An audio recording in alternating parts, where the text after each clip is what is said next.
We've got about 2 minutes, folks. We're going to start in 2 minutes.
Okay, folks, if we can get to your seats, we're ready to get started.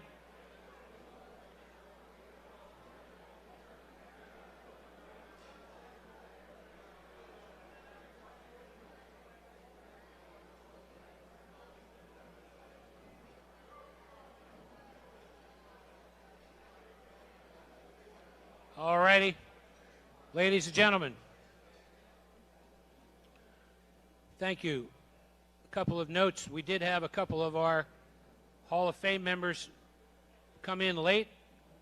Can we have Red? Would you stand up? Red Jenkins. Say hello down there, everybody. Red Jenkins.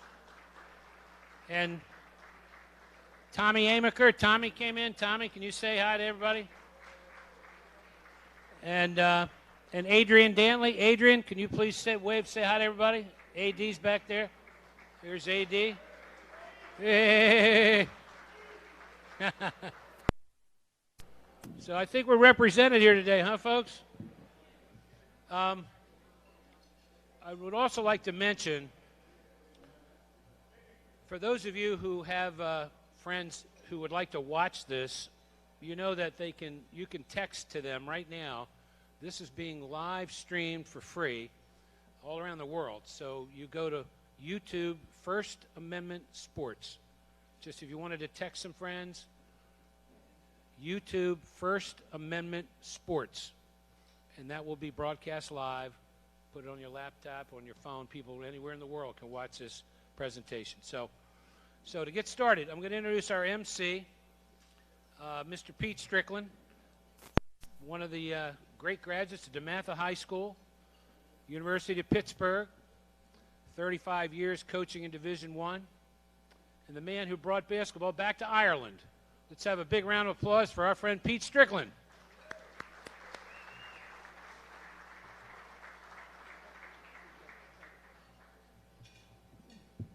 Thank you. Rick, I appreciate your loyalty. I'm on the committee. Nobody raised their hand when he asked who wanted to be the MC. I took a bathroom break at the wrong time. I appreciate your loyalty, and particularly because it's like a broadcaster's Hall of Fame here. I mean, Johnny Holiday and Dave's here and Steve. It's like, Pete, can you come up and play a few chords on the guitar? B.B. King is sitting right here. And Eric Clapton is right here. Why would you want me to play the guitar? Jesus, Tommy. Yeah, can't leave for that bathroom. But Rick, thanks a lot. I'm honored to be here and to keep this thing moving. I just asked Mr. Ollie Johnson, I said, Ollie, did Dave Bing pass? And he said, yes, he did. Yes, he did. He was the facilitator. I said, we doesn't get to where he is without doing that, so I'm going to just try to be the facilitator today. All right, our first inductee, and just so nobody starts emailing, these are all done alphabetically by last name, so that'll keep a couple emails away. Our first inductee speaks for himself. The neat thing you're going to see in the video, and you'll see a video on all these guys and gals, is he mentored over 50 people in his life to join him in the corporate world. Johnny will detail that in his video here in a second. And he was married over 50 years. I thought there was two things that were very, very important about this next inductee, Ollie Johnson. Let's watch.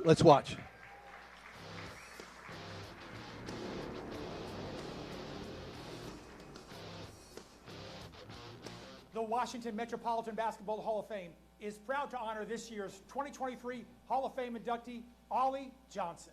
Ollie Johnson, who graduated from Spingarn in Washington, the class of 1961. He was one of the most highly decorated and successful high school and college players to ever come out of the DMV. Johnson's basketball accomplishments include 3-time All-Inter-High, 2-time First-Team All-Metropolitan, 2-time DC Inter-High champion, and city champs in 1961, winning over DeMatha in front of 10,500 fans at Cole Fieldhouse. Johnson averaged 19 points and 17 rebounds for his senior season. Heavily recruited, he went out west and had a remarkable career at the University of San Francisco from 1962 to 1965. His teams had a 65-19 overall win record and 3 NCAA tournaments, 3 West Coast Athletic Conference championships. He was first-team All-WCAC 3 times, the WCAC Player of the Year twice, and 2-time All-American. Johnson averaged 20 points and 16 rebounds for his career, both still ranking in USF all-time top 10 almost 60 years later. He was a 6'7" power forward with a strong inside game.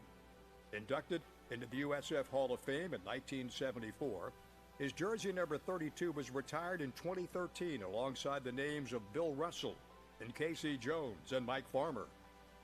Johnson was drafted in the first round of the 1965 NBA draft by the Boston Celtics, 8th pick overall. After his release by the Celtics, he played overseas in the Belgian Basketball League for 3 seasons before beginning a long and distinguished career as an executive with Giant Food in Washington in their HR department. He hired over 50 ex-basketball players into Giant Food careers in food service and continued to mentor young talent.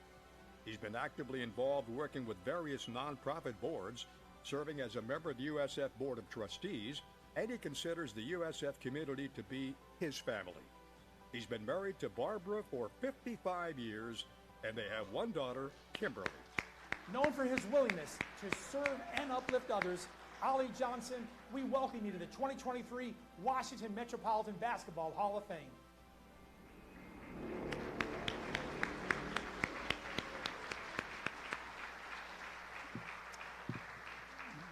Before we bring Ollie up, which will be the normal order of things, the Mayor Emeritus of Detroit, Mr. Dave Bing, would like to say a few words. Let's hear it for Dave.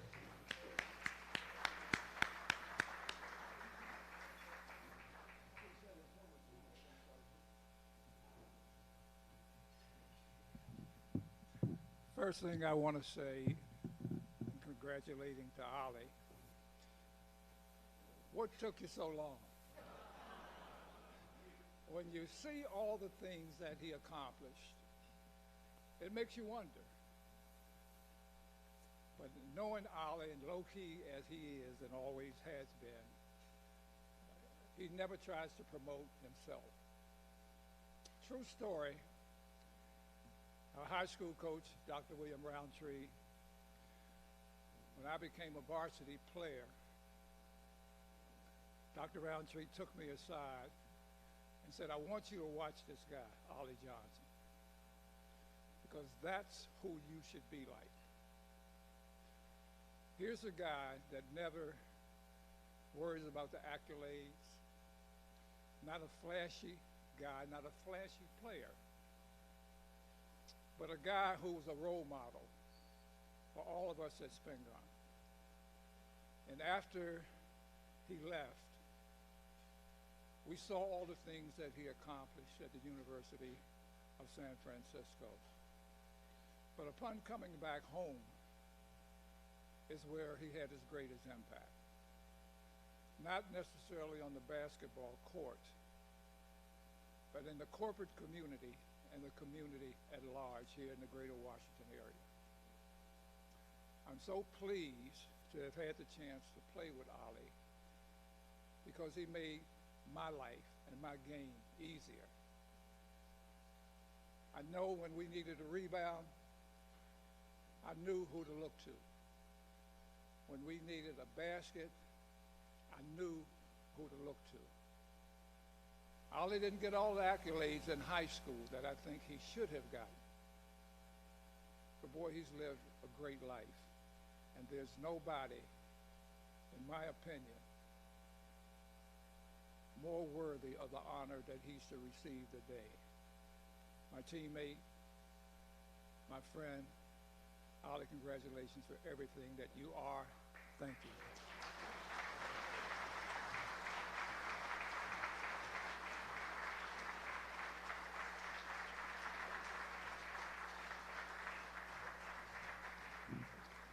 Dave, I think I can tell you that we're catching up. We're catching up. As speak for the committee, we're catching up.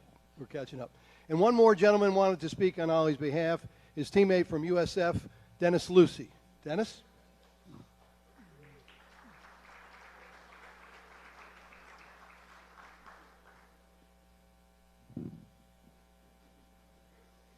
Uh-oh, there's 3 sheets of paper. Let me take a couple of those from you, Dennis.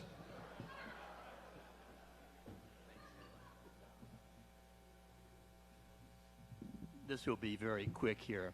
I've known Ollie Johnson for over 60 years. We were both at the University of San Francisco back in the early 60s. We all know about Ollie. As Johnny Holliday mentioned earlier, he was the first team All-American. He was the first-round draft choice of the Boston Celtics when there were only 9 teams in the NBA, 9 teams.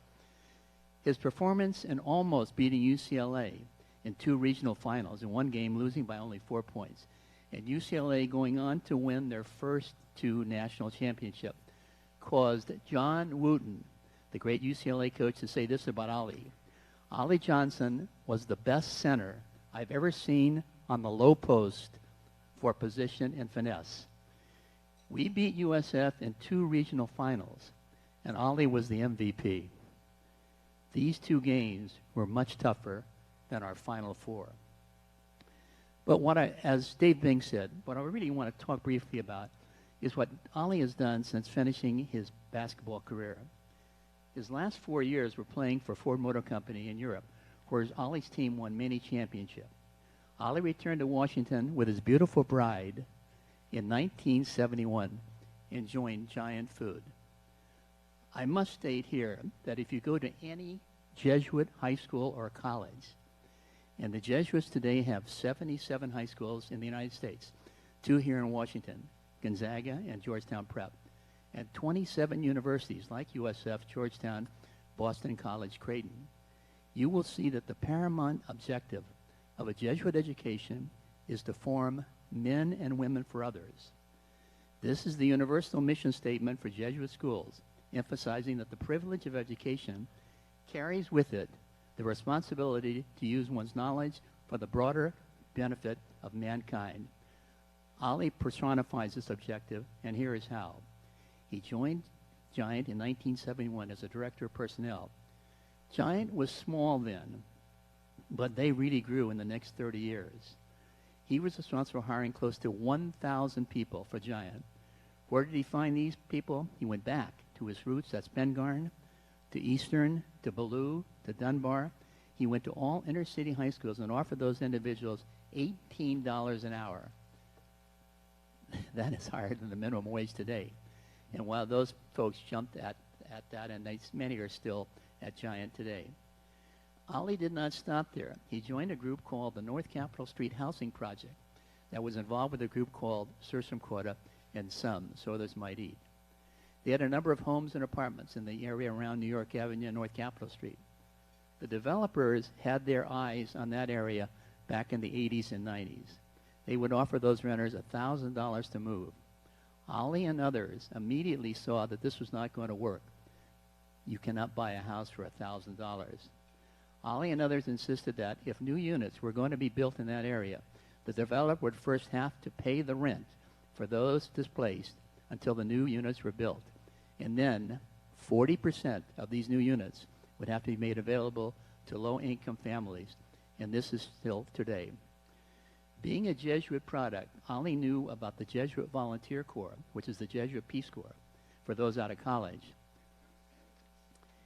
He heard about a new group being formed called the Ignatian Volunteer Corps, an organization for people over 50 who are retired or about to retire. Volunteers are asked to give 1 or 2 days a week utilizing their work experience in organizations that help the poor and disadvantaged. Ollie serves today as the Regional Counsel on IBC. There are now about 100 folks in the Washington area doing such volunteer work, and there are literally thousands in the United States. Ollie did not stop there. He is also active in a Catholic organization called the Knights of Malta. That group helps support hospitals in war-torn countries like Haiti and Ukraine. In conclusion, there is no stopping Ollie Johnson. Congratulations. You definitely are a person for others.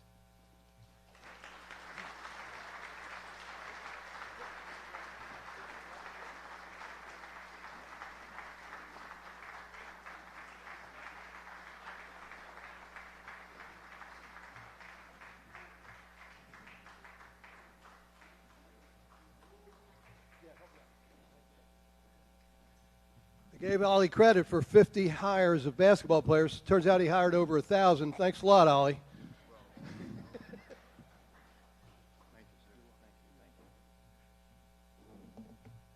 Very impressive, very impressive. I warned Rick Brown that Dennis Lucy and Dave Bing, I would have to kind of corral them because they talk so much. And because they talk so much, I think what I will say is that I want to thank the Hall of Fame committee for this honor. I'm very pleased. I'm very honored. Thank you very much. And I will say thank you, and I will sit down. No. That's too easy. That's too easy. It would be an understatement if I didn't say that I'm here today standing in front of you folks because I stood on the shoulders of a lot of people. Start with my family.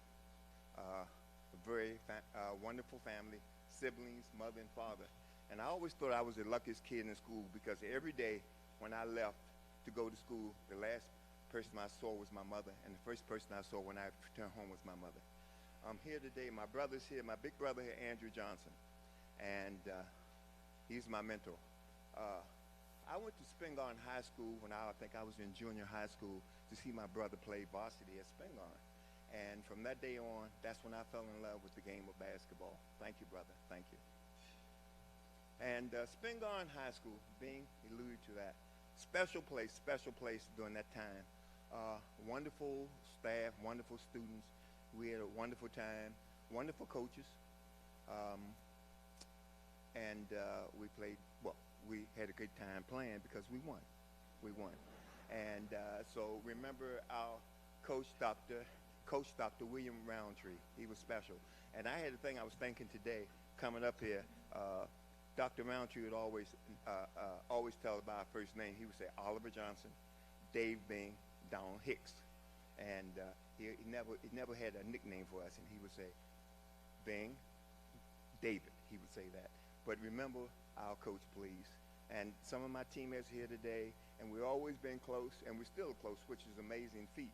I was thinking also, I called Dave Bing in Detroit and says, Dave, I'm going to be inducted into the DC Basketball Hall of Fame. And before I could finish the sentence, Dave said, I will be there. That's how close we are. I will be there.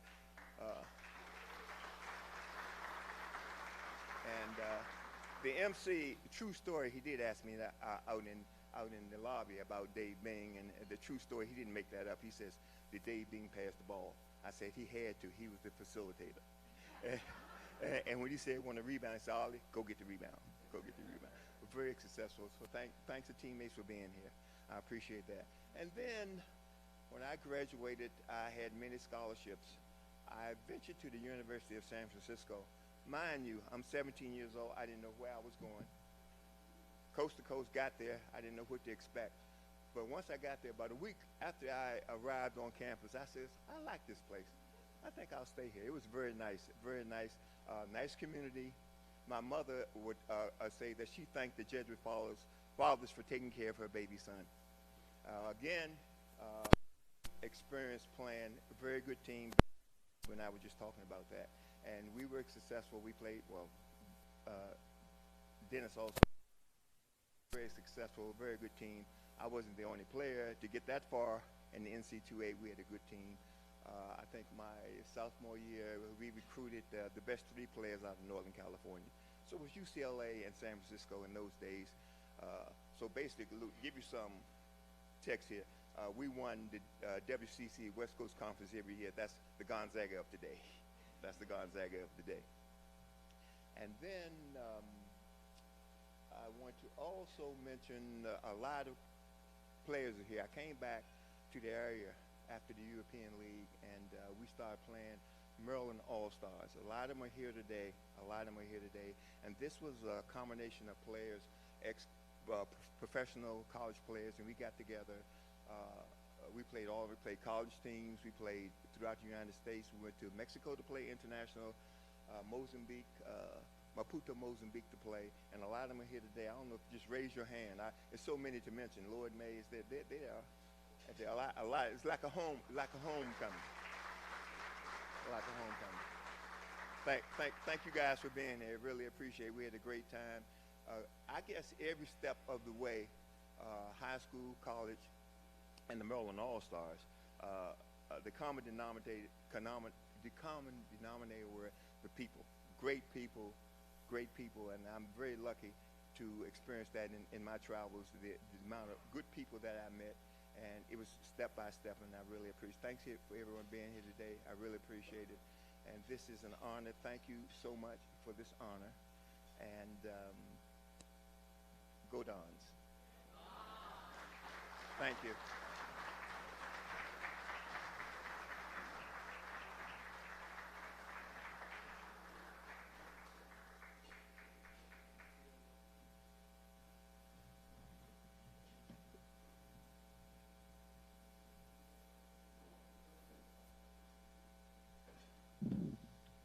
Thank you, Ollie. Next man, may he rest in peace. You'll see Johnny, and Johnny will talk a lot about his personality, which was galvanizing. But he was accomplished as well. He would be the Ryder Cup teammate that you would want. Absolutely the teammate you would want. He was competitive. He was accomplished. Let's watch Will Jones.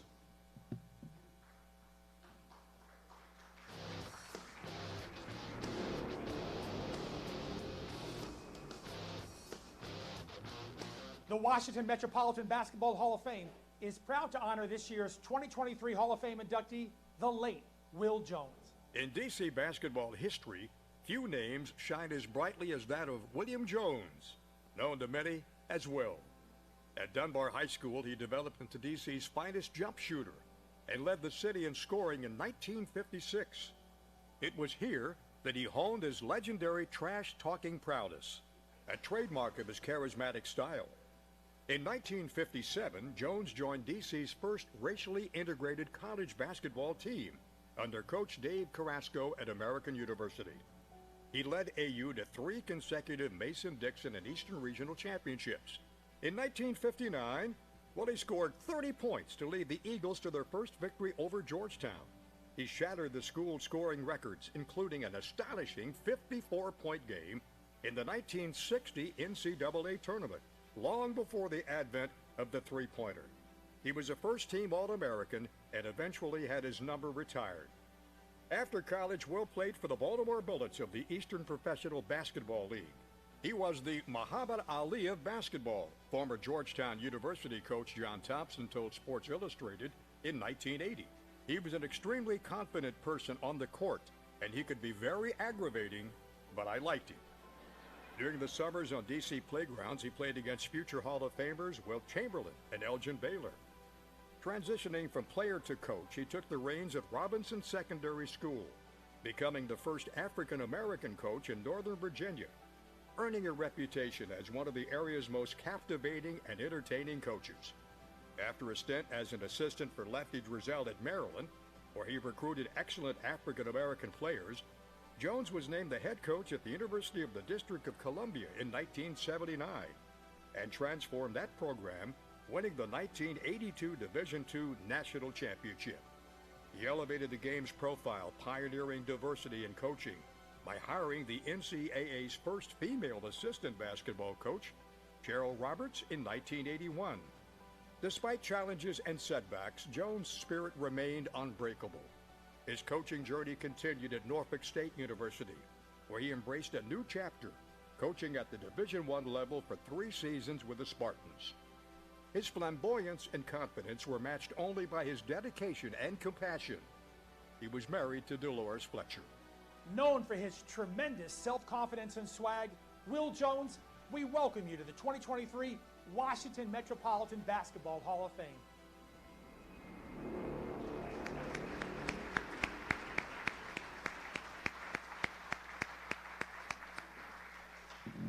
Speaking on Will's behalf, we have 2 people. First, legendary high school coach from Northern Virginia, Woodson High School, Mr. Red Jenkins.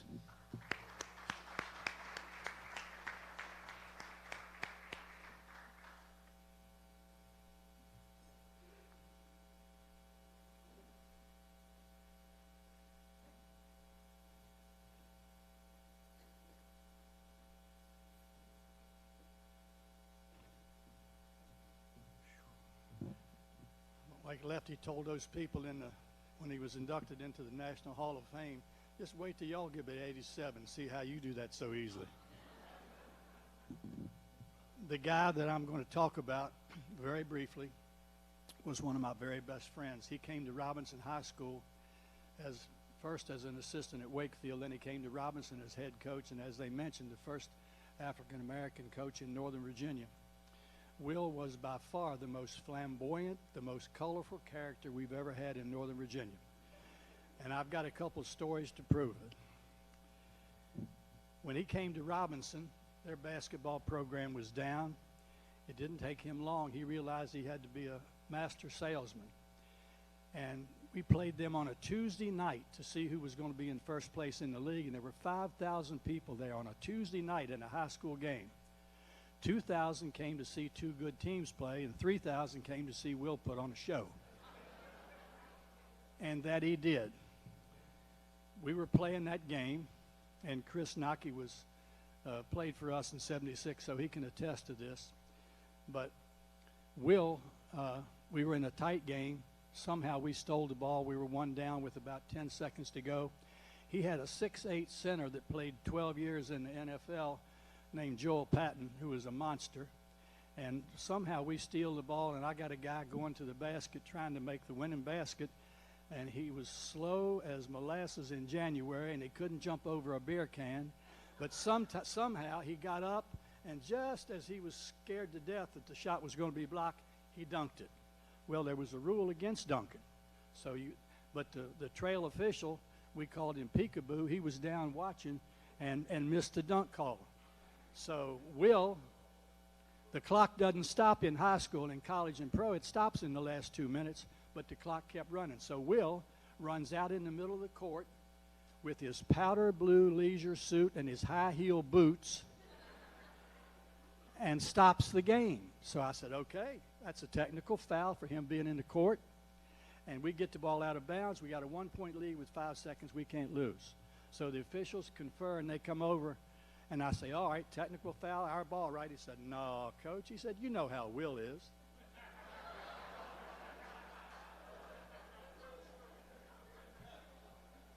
So the next morning I get a phone call. He called me Rooster. We were best friends. We were good buddies. He called me Rooster. He said, Rooster, you filmed that game last night? I said, yeah, we did, Will. He said, I want to see that film. I said, why, Will? He said, because the boy dunked the ball. I know he dunked the ball. I said, Will, he may have, but 2 things are for sure. We won the game, and you ain't ever going to see that film.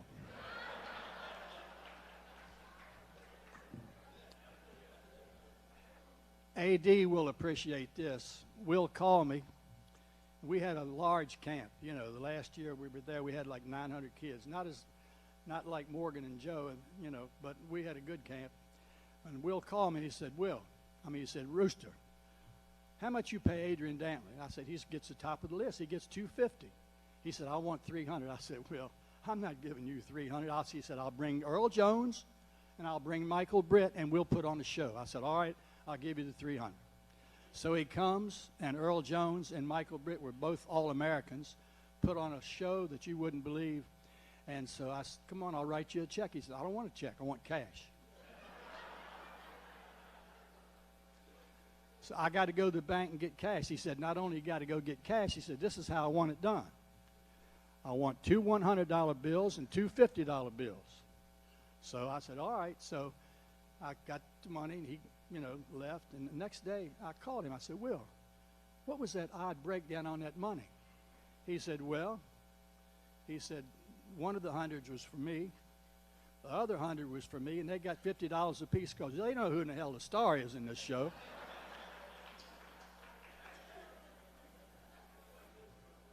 And that was Will.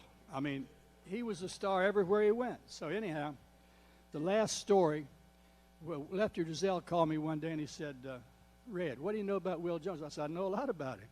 He said, what do you think he'd be as an assistant? I said, he'd be great because if you hire him, you'll get every good player in the D.C. area.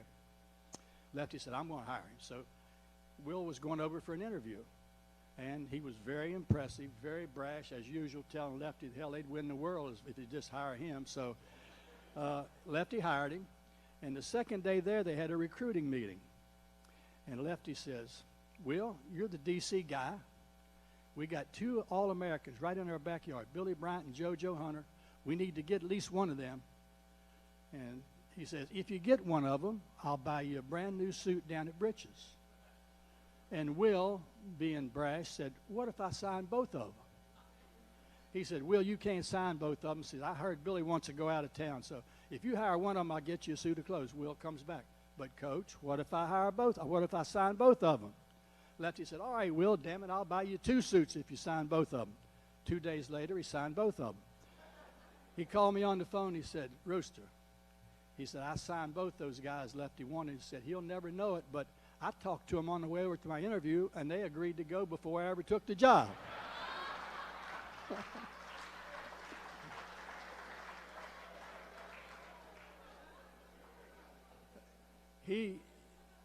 He was the best, a great friend, and, just we miss him because he added so much color to everything, and he did a great job as a high school coach, a great job as an assistant, and a great job as a head coach at UDC.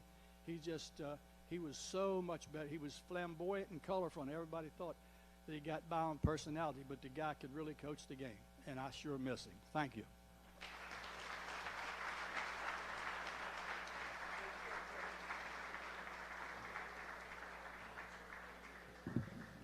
As if we need more color on Will, Mr. David Carrasco, son of a recent inductee.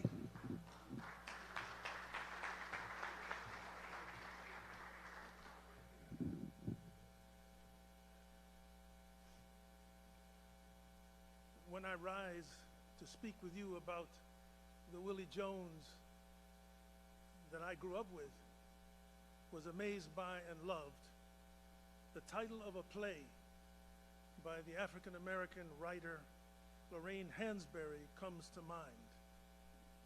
The play was entitled To Be Young, Gifted, and Black.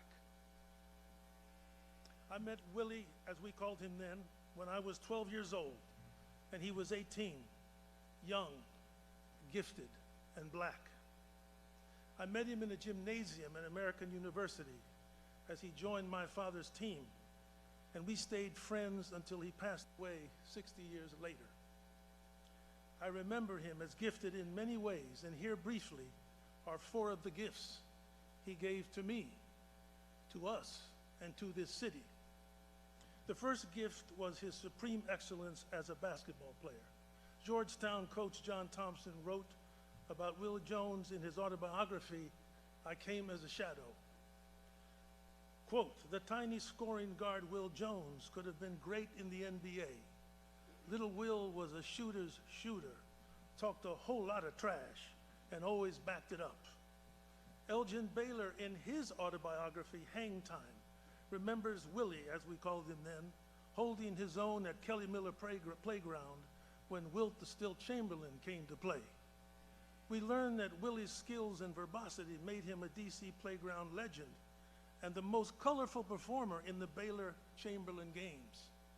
Willie would challenge Wilt mercilessly, and even Baylor, who was on his own team.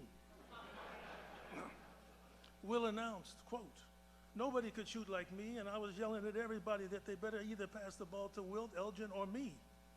But it was like every shot I'd take, Elgin would be up in the air, catch it and dunk it, and I'd be yelling, "Leave my shot alone, expletive.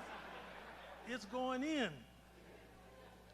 Willie's emphatic gift for scoring scared Division II national champion Evansville College when Willie scored 54 points in front of 10,000 hometown fans and before the three-point line, nearly dethroning the host team. Following his college career, not many know this, he played for the Baltimore Bullets of the Eastern Professional Basketball League, along with Bill Spivey and Sherman White, two players who were barred from the NBA for apparently gambling. Today, they'd be celebrated and multimillionaires. The second gift he gave to us was his gift of courage. He played basketball as a form of racial fight back in hostile arenas. The tougher and meaner the setting, the greater he played. Penny Green remembers how he was part of the Greater Good Seven players originally selected for the All-High team who walked away from the All-High All-Prep game in protest of the segregation policy of the Boys Club of Washington. Green says that his prowess as an athlete was tremendous, but nothing impacted me more about Will Jones than his heroism during the boycott of 1956 against the Boys Club of America. It is difficult for us to appreciate what it was like for the first racially integrated team in the DC, Maryland area to play basketball away games in the all-white Mason-Dixon Conference. Even Loyola of New Orleans canceled their game with American U because they couldn't stand to have Will Jones, Dick Wells, and James Howell, African Americans, show up and play on their court in New Orleans that year. School after school resented hosting racially integrated teams who also had a Mexican American coach. I witnessed the racial epithets and slurs aimed at Will Jones during warm-ups, and he would dribble the basketball over toward the insulters and say, "You cursing black? Gonna show you what black is." And he'd go hit 3 20-foot jump shots in a row and dribble back and say, "Now that is black. You want some more of that black?" Willie Jones made our lives happy with his basketball wizardry and courage. Look at where he broke the records, mainly his own. 41 points, 44 points, 54 points. All of those were away games in front of hostile crowds that cursed, spit, and threatened him. He was courage on the court. The third gift, as in the case of many coaches here, was in coaching and mentoring young men, especially young black men, but also women. Sports Illustrated noted Will Jones' recruiting talent, quote, "In the most amazing recruiting coup the college game has seen in recent years. Will Jones persuaded 6'11", 250-pound Earl Jones, no relation to Will Jones, the most highly publicized high school player in the nation last season, to forsake the glamorous heavyweights of Division I for Division II UDC. As was mentioned, he hired the NCAA's first female assistant basketball coach, Cheryl Roberts, and she remembers, quote, "He had the kind of rapport with these young men that was like of a caring father, and a lot of these young men didn't have fathers. He really cared about them." Willie Jones's fourth gift. I've been talking about gifts. I'm an anthropologist. What we learned from anthropological studies of gift giving is that when people give gifts, often those gifts have a spiritual power in the gift that is actually greater than what was intended. Whether the gift is in flowers, in rings, in food, or money, or time offered, or love, there's a mana, a soul, a spirit greater than the physical gift. We also know that each time a gift is given, it carries an obligation to the gift receiver to give something back. And that's why I've come here today. When Tommy Amaker came to coach at Harvard, Will called me and insisted, "You got to meet my guy." Will had mentored the young Amaker, who's here today, and so through Willie, we met. We became friends and collaborated at Harvard on Amaker's basketball and innovative educational program that includes the now internationally famous Breakfast Club, of which all of you will want to become honorary members, believe me. Willie's gift of Amaker and his educational excellence has enriched my life and work with Amaker and his great coach, Red Jenkins. This is Willie's last and best gift to me, a gift about lineage and the education of the up-and-coming, an education and athletics that looks back to those who are here today, who made history, but also forward to those who are making a new history on and off the court. This message is Will Jones's fourth gift for me, for those who are young, gifted, and black, and who are other than that as well. He sometimes said to an opposing player after he scored on them, "In your eyes where beauty lies," meaning I just put some beauty in your eyes with my amazing move. Thanks to the committee that chose him,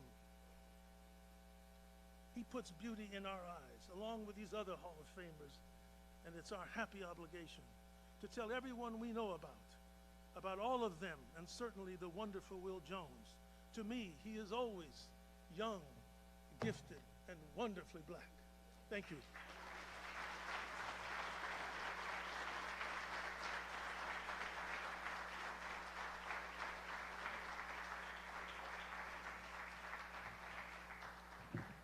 Thank you, David. Great perspective. Fantastic.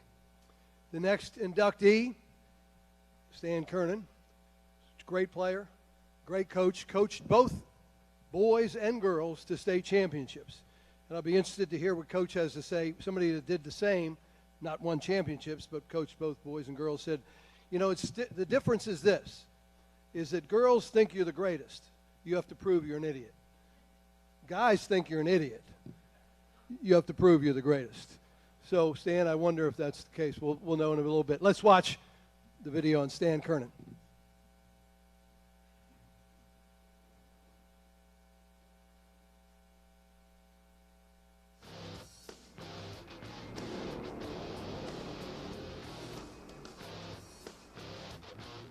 The Washington Metropolitan Basketball Hall of Fame is proud to honor this year's 2023 Hall of Fame inductee, Coach Stan Snooky Kernan. Stan Snooky Kernan is a legendary figure in the world of basketball, having left an indelible mark both as a player and as a coach. Growing up in Northeast D.C., Kernan honed his skills on dirt courts, eventually becoming a pivotal member of the renowned Fabulous Five at McKinley Tech High School. He garnered widespread recognition as a three-time All-Met player, dominating the scoring charts and leading his team to multiple championships. After serving in the Navy during the Korean War and impressing with his basketball prowess on the All-Navy team, Kernan caught the attention of college scouts and chose to attend McNeese State University. His college career was exceptional, earning him All-American honors and would twice be named the Gulf States Conference Player of the Year. In his four-year college career, Snooky averaged 19 points a game. He was ranked 10th in McNeese's all-time scoring chart. He led them to 2 league titles, and he was a 3-time Cowboy MVP, all while earning a notable place in McNeese's basketball history by eventually having his number 25 retired. In 1988, Kernan was inducted into the Louisiana Basketball Hall of Fame. Transitioning to coaching, Kernan's impact was just as profound. He took the reins as the boys' basketball coach at Barkdale High School in its inaugural year in 1969, and over the course of his coaching tenure, achieved a remarkable feat, winning high school basketball state championships with both the boys' and girls' teams, a total of 4 championships spanning different years. The only coach in the state of Maryland to ever do that. Snooky retired in 1988. His leadership and guidance not only resulted in championships, but also positively shaped the lives of countless individuals beyond basketball. Kernan's legacy was celebrated by former players and coaches and community members during a tribute on his 90th birthday, a testament to the enduring impact he had on the sport and the lives he touched. The court at Barkdale High School is now named after him. He was a game changer on and off the court as a coach and player. Coach Kernan, we welcome you to the 2023 Washington Metropolitan Basketball Hall of Fame.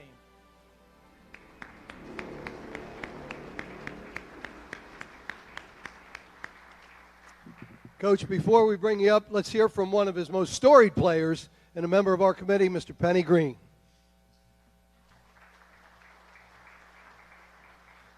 Good to see you, Coach. Good to see everybody. Coach Kernan had a big influence on my life. And Coach was all about the fundamentals. I remember when I got to college, I was starting as a freshman, and I could hear him in the back of my head. See the ball in the man. See the ball in the man. Okay? You had to play defense for Mr. Kernan or you didn't play. And so it was a pleasure playing for him.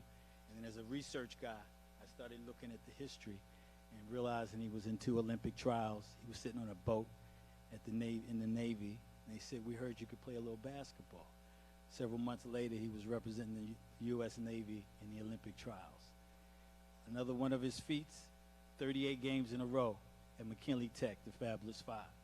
And he hits the winning shot with 3 seconds left in the game to maintain a 38-game win streak.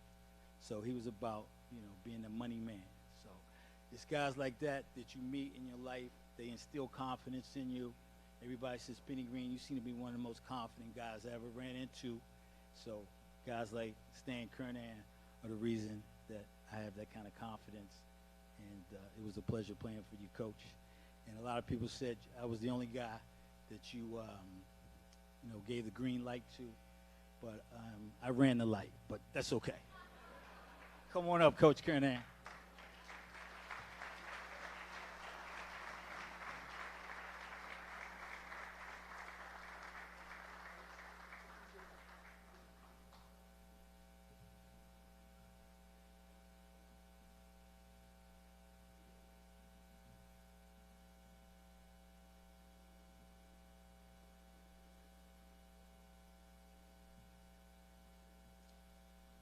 Two state championship with the girls, 2 with the boys.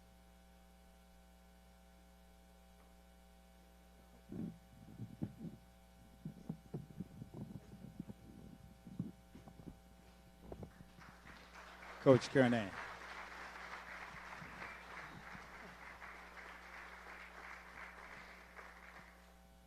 Thank you very much. This is quite an honor to be inducted with such great athletes and great people involved in it. It's just the ones here tonight. Johnny Holiday, I used to play against him, and I used to play against Willie Jones and Elgin Baylor, and got to play against all the good, great players. And I learned a lot from them. I also learned a lot about being a coach. That you're not the most important thing, they players.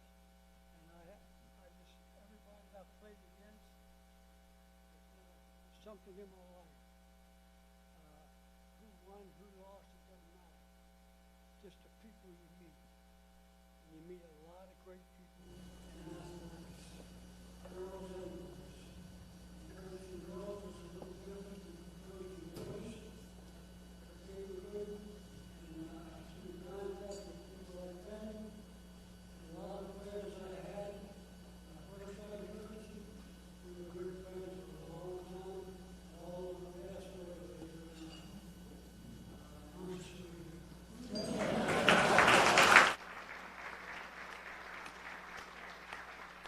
I appreciate you very much.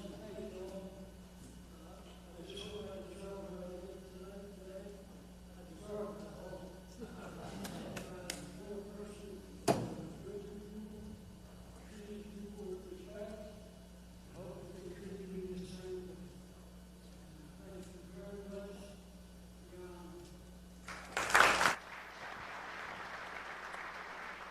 Hold on, Coach. Would like to present this award to you, Coach. Stan Kernan, McKinley Tech, Fabulous 5, McNeese State, Parkdale High School, 2 states, championship, boys, 2 girls. Unfortunately, we just got a county championship, but yeah. Thank you so much, Coach.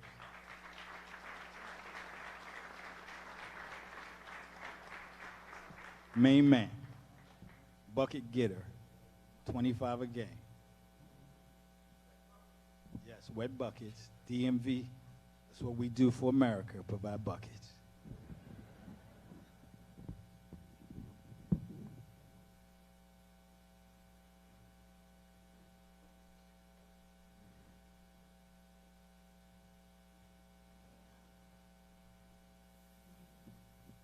Coach, you more than deserved it. You more than deserved it. Congratulations again.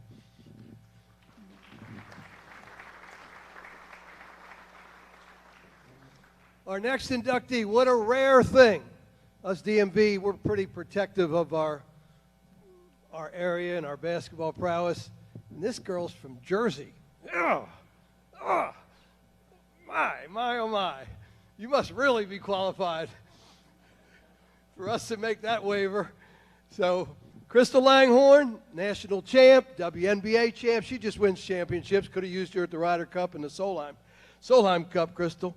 Would have been nice. Let's hear about Crystal.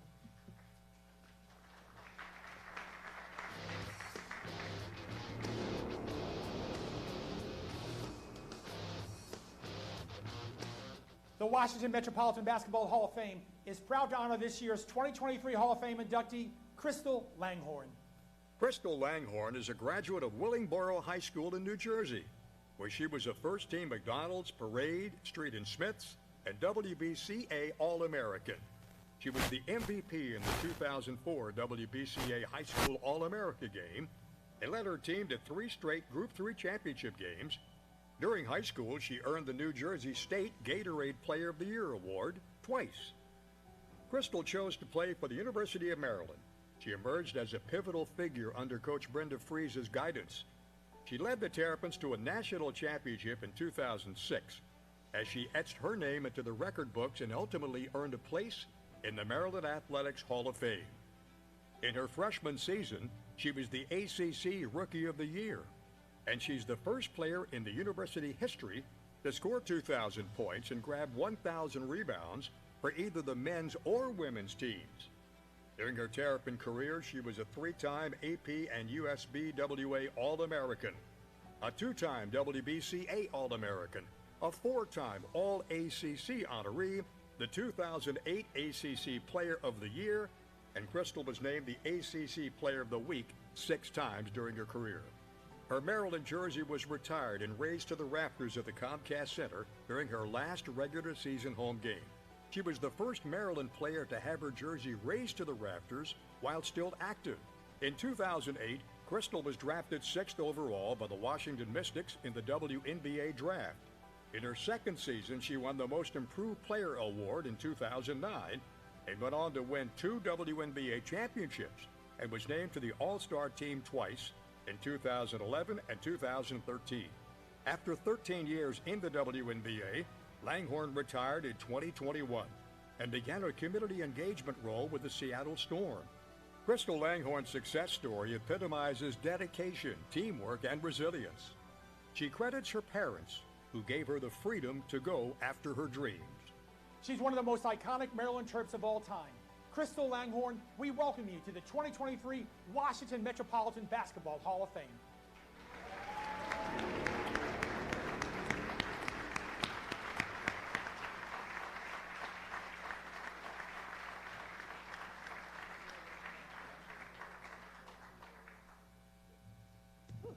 Good afternoon, everyone. I'm glad you guys let me slip in here. Yeah, I'm not from D.C. I'm not from the area, but just to be included with such a rich culture of basketball in this area, I'm truly honored. So thank you for the committee for that. I would like to give a thank you to my family. My parents couldn't be here today, and my sister couldn't be here today, but my brothers are here. If anyone knows me, they know the reason I started playing basketball was because I was tall and my brothers played. My brother Chris, I used to go to the gym with him, and my other brother Crichton, he actually convinced my dad to let me play on Sundays. My dad was like, she has to go to church, she can't play. And Andy was like, she's good, you gotta let her play. So, you know, luckily without them, I wouldn't be here. And now my dad loves going to basketball games. He goes to games on Sundays, so he's changed as well, a little bit different as well. So love you guys, thank you guys for being here, and my whole family. And then my second family, my Maryland family. I really built a whole nother family in this area. I have to give a shout out to the woman who convinced me to come to the University of Maryland, Brenda Freese. If it wasn't for her, I would not be here. And then Also, all of the support I get from all of the Maryland families, Cheryl, Mary, you guys are here. You have been here since I've been in college, supporting me as well. And then my teammates, my sisters through basketball, some of my best friends, Marissa Coleman, Laura Harper, Kim Rogers. They are some of the best friends that I have that I've built in this area, and even some of my teammates who couldn't be here today, Christy Tolliver, Jay Perry, Ashley Newman, Shay Duran, so many other teammates that I have that have been a part of my career, have helped me be the person I am today. And it just goes further than basketball. It's not just that. You guys know how close we are. So thank you all for being here today. And thank you all. This has just been an honor. I'm not going to talk your heads off. That's not my style. So, but I'm truly honored to be here. Like I said, I know how much basketball means to the D.C. area. And for me to be able to be a part of this, it means so much. So thank you.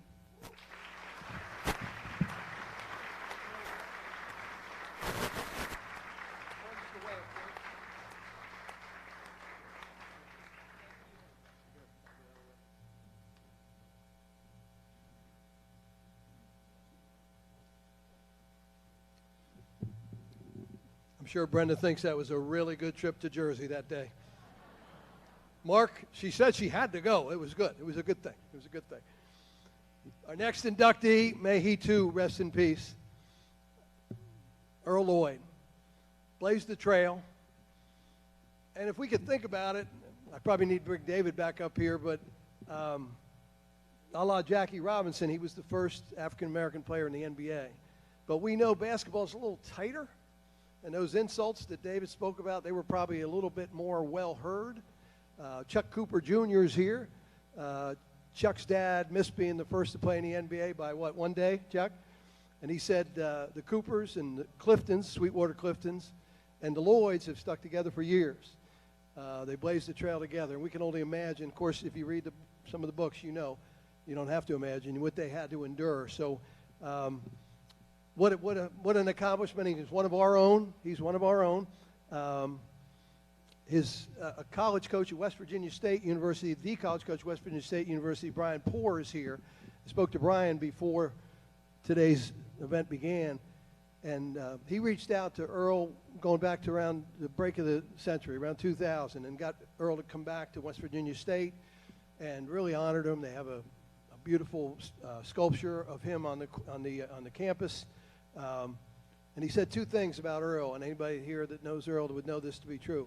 He said, whenever I saw Earl, he was always in a good mood. And whenever I saw Earl, he always asked about my family first. So obviously you don't blaze trails unless you're a quality person. Let's watch this prospectus on Earl Lloyd.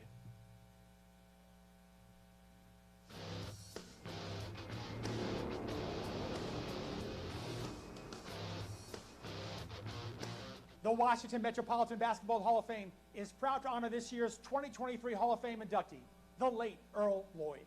Earl Lloyd had a decorated basketball career at Parker Gray High School in Alexandria, where he was a three-time all-conference player and twice named All-State, graduating in 1946. He went on to star at West Virginia State University, where he led the school to multiple conference and tournament championships, was a three-time All-American, and was awarded the Central Intercollegiate Athletic Association Player of the Decade. In college, he was nicknamed the Big Cat because of his unusual quickness and powerful jumping ability. Drafted by the Washington Capitals with the 9th selection of the 1950 draft, Earl Lloyd became the first African American to appear in an NBA game October 31st of 1950. He paved the way for generations of players to come. He spent 9 seasons in the NBA, appearing in 560 games, averaging 8 points and 6 rebounds.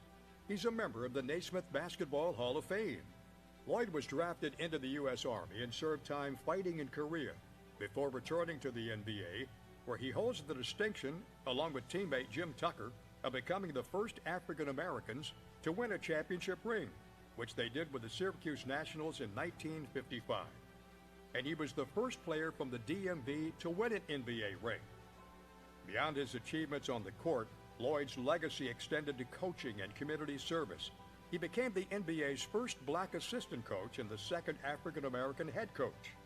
His dedication to uplifting his community led him to serve as a placement administrator for Detroit Public Schools and as an advocate for underprivileged children, teaching them job skills. His influence also extended to the corporate world, where he played a significant role in recruiting young black executive talent. While his basketball achievements are awe-inspiring, Lloyd's humility stood out. Despite being a groundbreaking figure, he remained humbled and focused on the game's growth and the betterment of his community. His legacy lives on through the documentary The First to Do It, which celebrates his contributions to the civil rights movement, professional basketball, and his post-basketball career. He was married to his wife, Charlie, for 40 years, and they had 3 sons. Known as the Big Cat, his nickname in college, Earl Lloyd, we welcome you to the 2023 Washington Metropolitan Basketball Hall of Fame.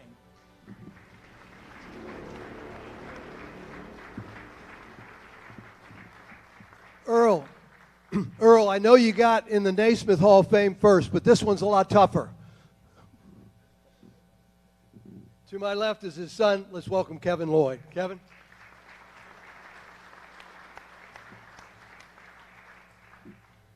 Good day, everybody. Good day, everybody. I'm not going to hold you up. I just want to say, first of all, thank you, Mr. Rick, Mr. Penny Green, the Metropolitan Basketball Hall of Fame, for inducting my father into this amazing Hall of Fame. My family, David, Kenny, and me. And Charlie, wasn't able to be here today. And my beautiful wife, Callie. I want to invite Mr. Dave Bing to come on stage, please, to speak on behalf of my father and Mr. Brian Poor, Coach Poor. But thank you, everybody. And let Dave Bing and Brian say something, please. Thank you.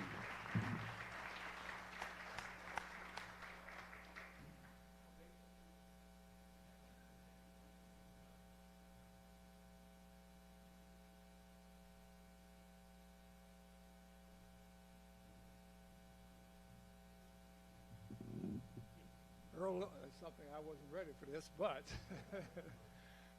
Earl Lloyd, I met when I was at Syracuse University because Earl played for the Syracuse Gnats. And by my senior year, Earl was promoting me to be the player of the year.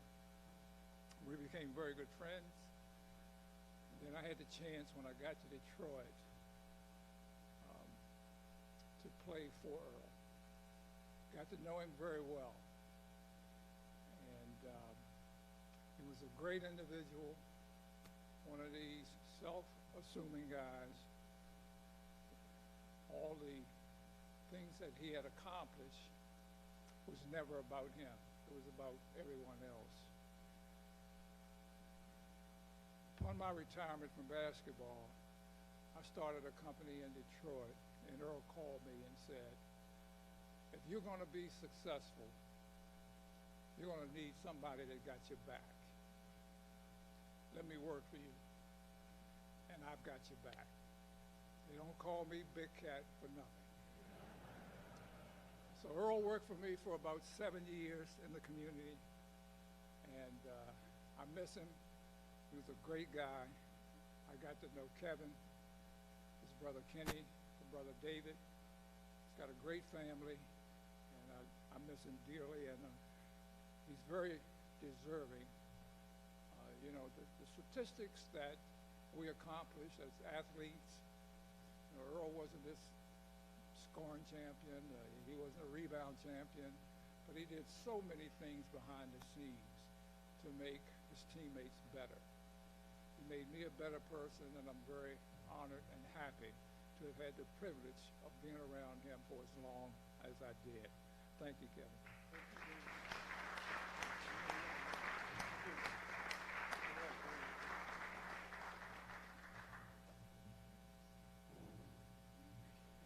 Mr. Bing, I agree. Kevin just told me, I don't know, 3 or 4 minutes ago, hey, I'm going to bring you up and have you speak a little bit. But it's an honor. I was named the head basketball coach at West Virginia State University in the spring of 1999. In the spring of 2004, we brought Mr. Earl Lloyd back to campus to retire his jersey. He finished it in 1950, but that weekend changed my life forever. That gave me a weekend to get to know Mr. Earl Lloyd as a person. We've all seen and heard he's the first black basketball player playing a game, first to win a championship, first to be an assistant coach, second head coach in the NBA, first full-time head coach in the NBA, first executive with Christ, all that stuff. And it, you know, that's awesome. But once you got to meet Earl Lloyd and you knew him as a human being, that changed your life. He was the most caring, humble, appreciative person I ever met. A few years after that, we spent a lot of time those next 11 years before he passed away in 2015. We brought him back, unveiled a statue, all those good things. Spent the night with him in his home. Went down there in his home. Then we went back to do a documentary, start that documentary, the first to do it.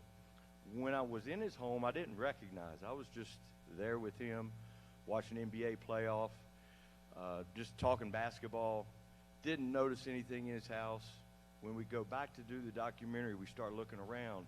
There's not one picture, trophy, book, artifact of any kind in his house that ever told you that he ever played basketball, let alone be in the Naismith Basketball Hall of Fame and to be the first black basketball player in the NBA.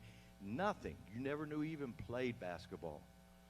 And then Kevin was walking the producers around, Cootie and Chike, and opened up the closet door in the den that a few years earlier I was sitting watching the NBA playoffs, Oklahoma City playing San Antonio Spurs. I remember who was playing.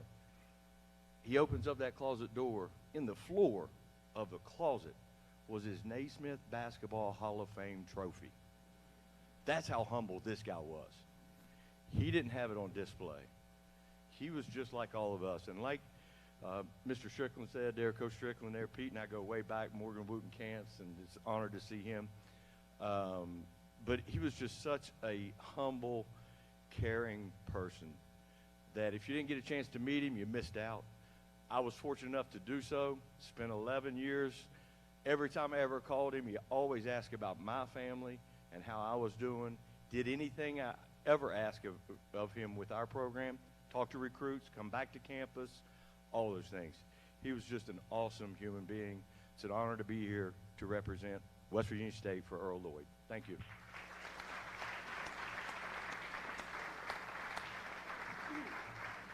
Excuse me. I'd like to ask one more thing of you guys, please.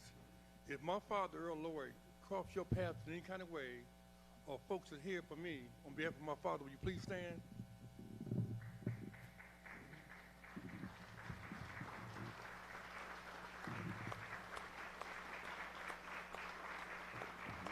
Thank you.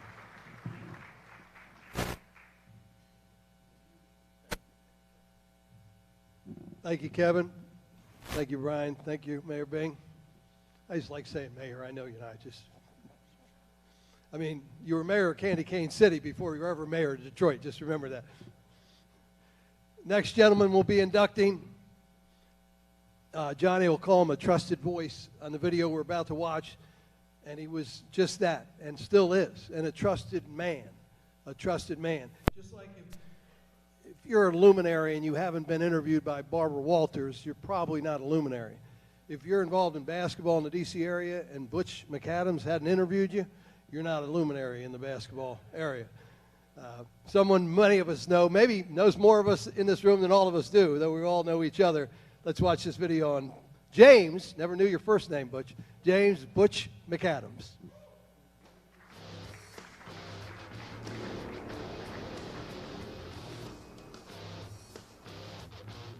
The Washington Metropolitan Basketball Hall of Fame is proud to honor this year's 2023 Hall of Fame inductee, Coach Butch McAdams.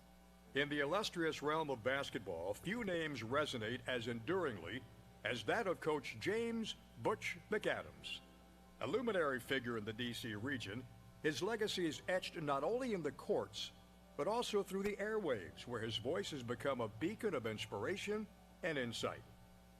Coach Adams is a native Washingtonian and grew up at the corner of 14th and T Streets. He played basketball in the playgrounds and in high school with the greats of that era. He went to college at the University of the District of Columbia.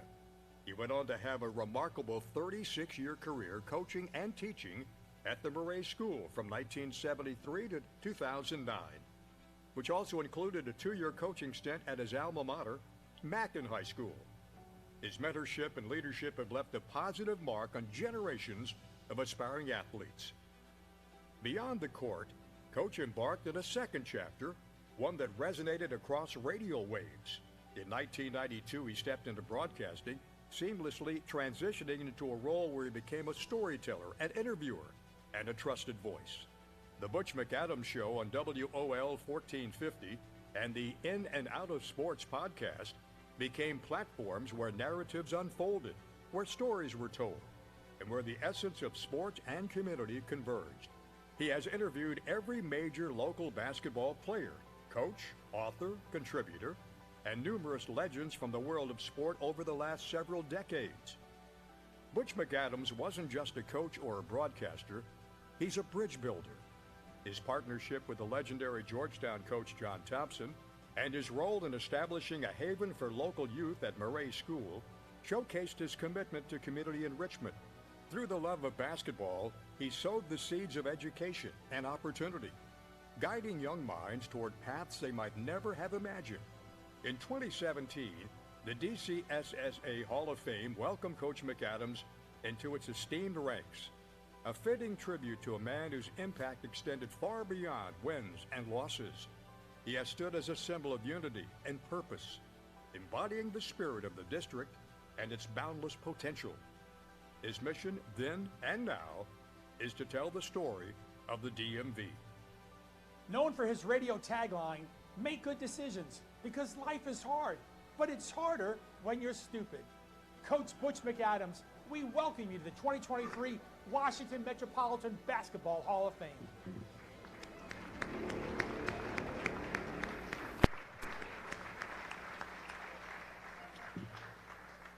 So 2 things. People were wondering the ballot. So, Butch is on our committee. So I went out to get something to eat, but it was tied, and Butch had the last vote. I don't know. I wasn't sure what happened. I had to go to the restroom. But you're not surprised to hear, and I think this demands applause. I will try to elicit it. Today is the first day he's ever missed doing a show. Today is the first day he's ever missed doing a show. But he quickly added, but Pete, I did leave a tape. I did leave a tape. Speak on his behalf. Let's welcome Joe Madison. Joe?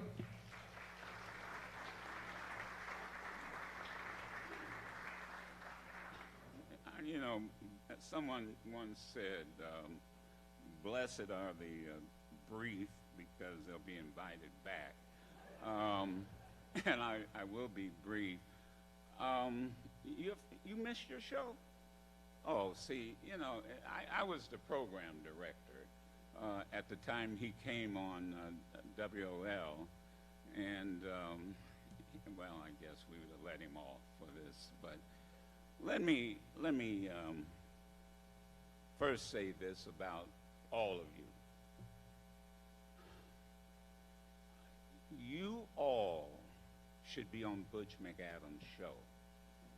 Every last one of you. There are young people right now, Dave, who need to hear what I've sat here and listened to. I've listened to people who have talked about the combination of qualities that you all represent. And what is needed now with most young people in this city and across this country is that they need to develop the kind of character that I've witnessed in this room today. There's a difference between reputation and character.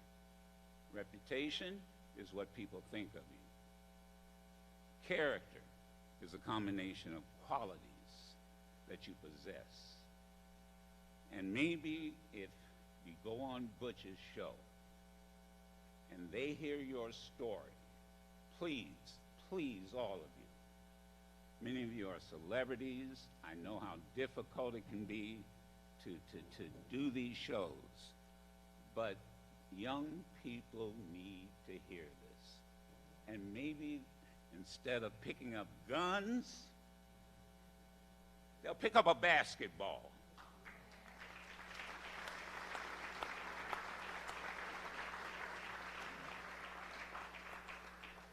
And so Butch came to me and, said, well, I do sports talk. And we at the time at WOL, I'm at Sirius XM now, but it was like politics. I don't know what my place would be. Butch, sports is politics. Sports is politics. And so that's why he came on the air. And because he was on, we went from this little ratings bottom where we were, and he was on late at night, and we were even at the bottom at night. But when Butch McAdams came on, he had three things going for him. One, he was original. Two, he was authentic. And three, he was daring. And that's really what makes a special person. I don't care if you're a broadcaster or whoever you are. Those three things is what and why he should be and is in this Hall of Fame. So I don't know if who is program of your show now. Oh, you? Okay, well, hell, you can.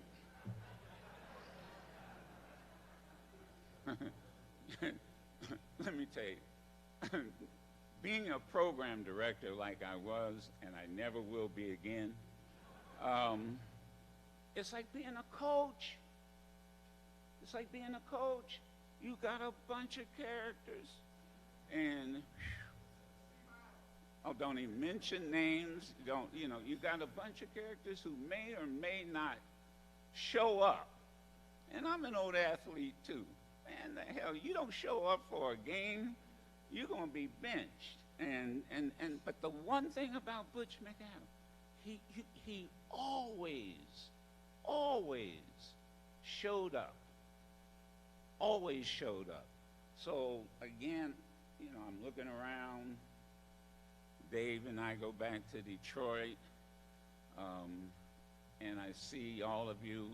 I know you're great people, but I'm telling you, if he calls, please do his show. Please let young people hear what I've heard here today. Butch McAdams, you are the man. You are the man.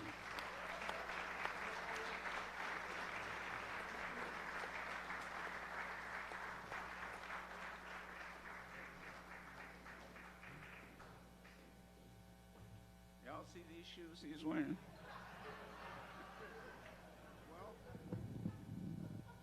The video did say that I was. What animal did you kill? Well, hey, the video did say, where did I grow up? Lloyd Mays. Where did I grow up? 14th and T. All right.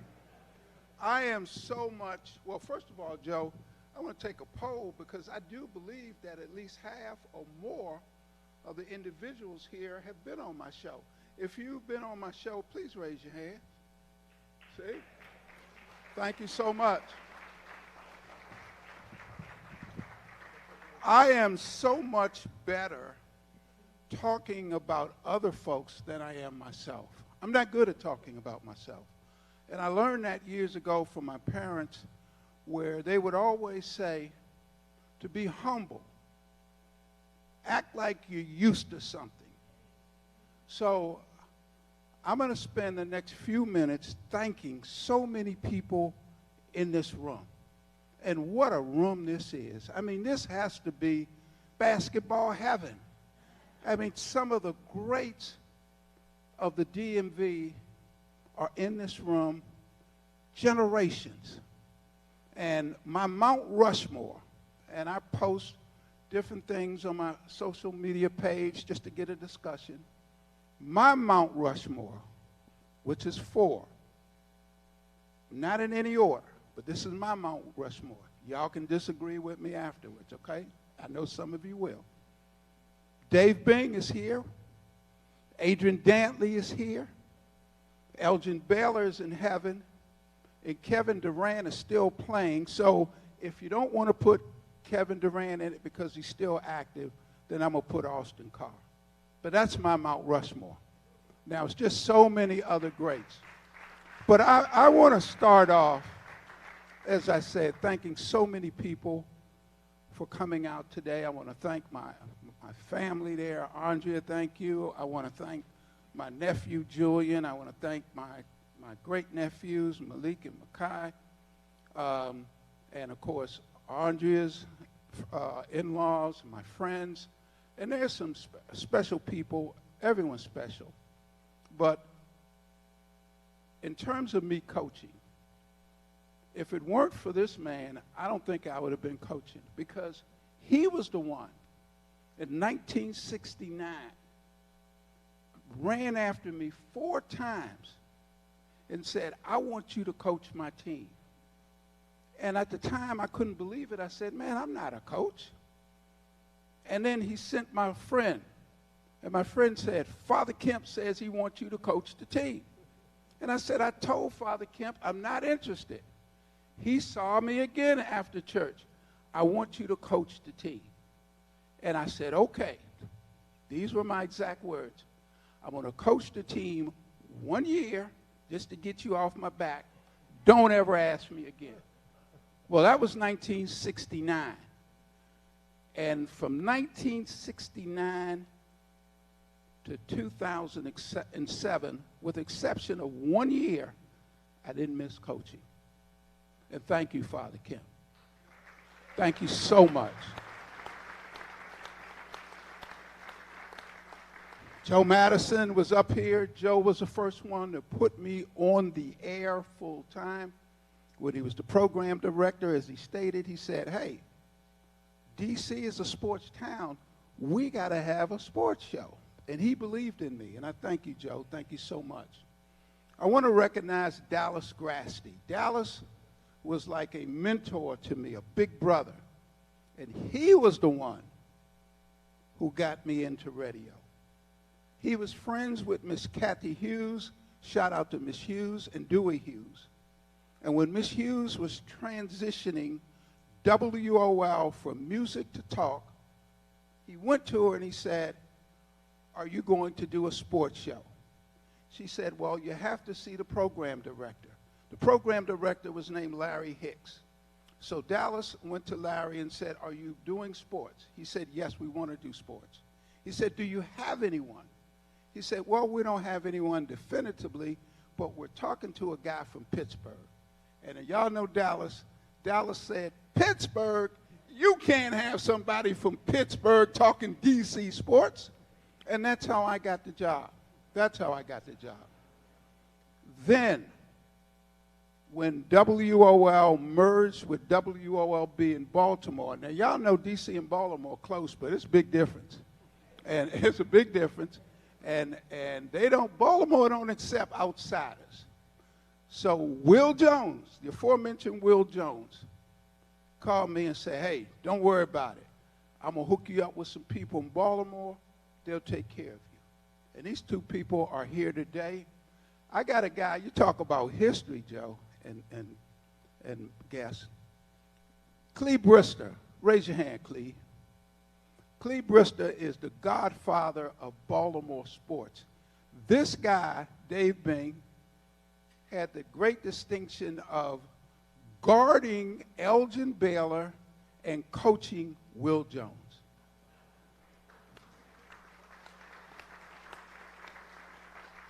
And so he took me under his wing, and I said, well, you know, Baltimore's a little rough, but I figured out. So I said, let me get a couple more friends. And another friend was a guy named Mr. Melvin Williams. And if y'all ever had a chance to see the original gangster, he was one of them. And the other friend is here, Mr. Leonard Ham, former police commissioner. So I felt pretty good walking around in Baltimore. I knew Cleve Brister, I knew Melvin Williams, and then I knew the police commissioner. I call him my brother, Leonard Ham. Thanks for coming. Thank you so much. Growing up, we talk sports. I've been doing sports probably all my life. And my good buddies here, Ron McClain, Ronnie Davis, Mike Riley, I mean, I can go on and on. We talked sports when we were 8, 9, 10 years old, right? Right, Donald? And we would be on my front building, 10, 11, 12 years old, arguing sports. And if someone, this was before computers, but if someone wanted to argue or debate a fact, I'd reach in my back pocket, and what would I have, Lloyd? Sports Illustrated, okay? And we would do that. I also want to thank Mr. Randolph Horton. Mr. Horton, stand up, please.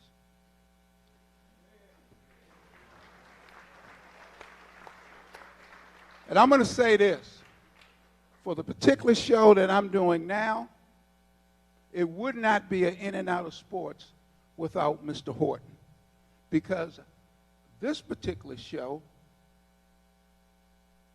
I own the show.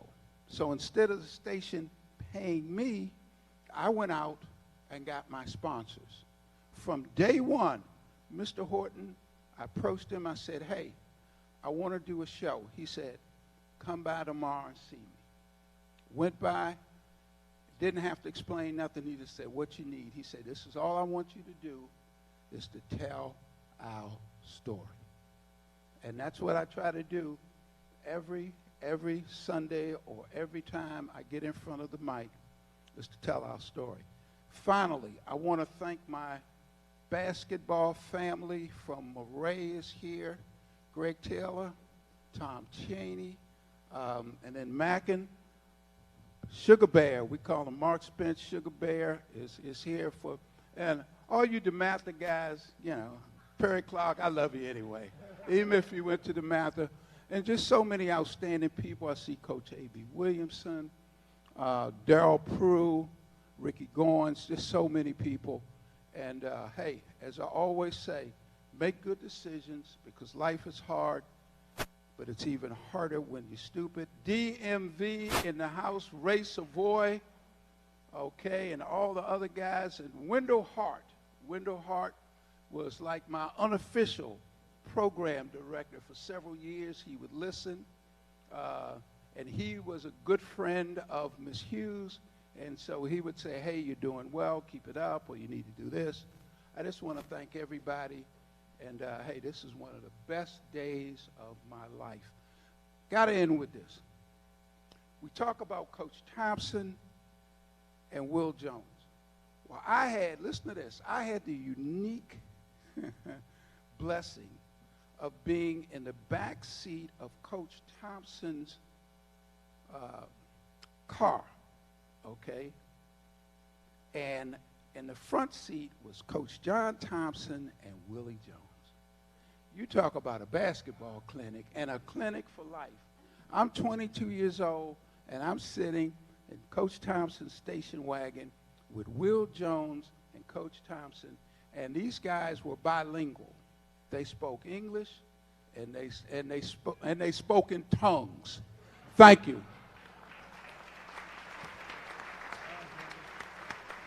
Get your plaque.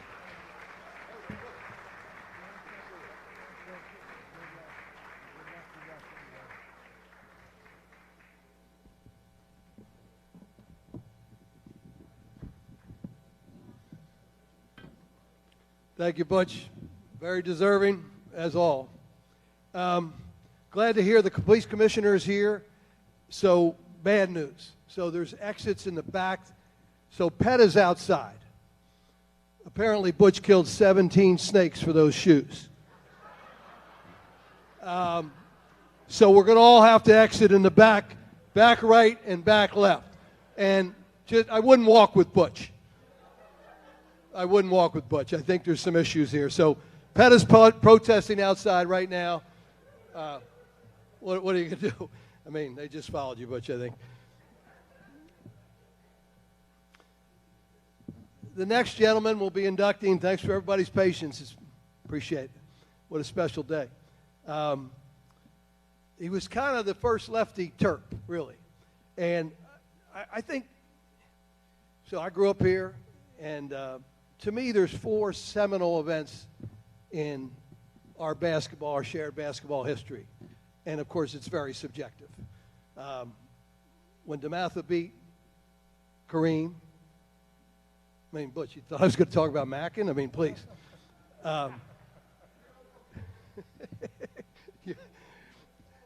Well, as the cynics will say, what about the game before when Kareem won? Why don't you guys talk about that game? And then I remember when Bob Bodell, who's here, Bob, raise your hand, please. When Bob stole the ball.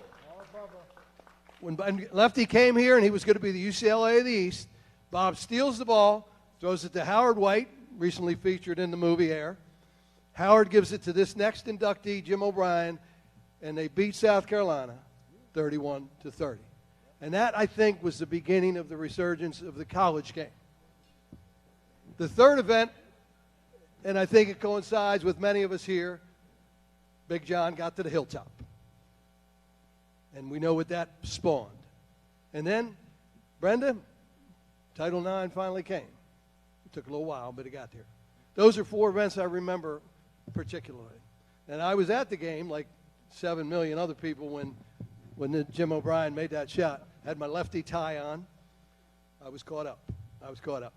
But a great Terp, and one of the first Terps of Lefty's era, the new inductee. Let's see what he had to say. He had fun playing, didn't he? He had fun playing. Jim O'Brien, let's watch.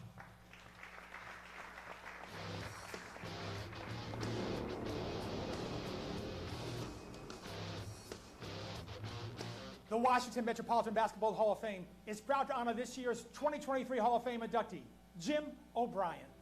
Jim O'Brien was a 2-time first-team All-Metropolitan at Stewart High School in Falls Church, Virginia.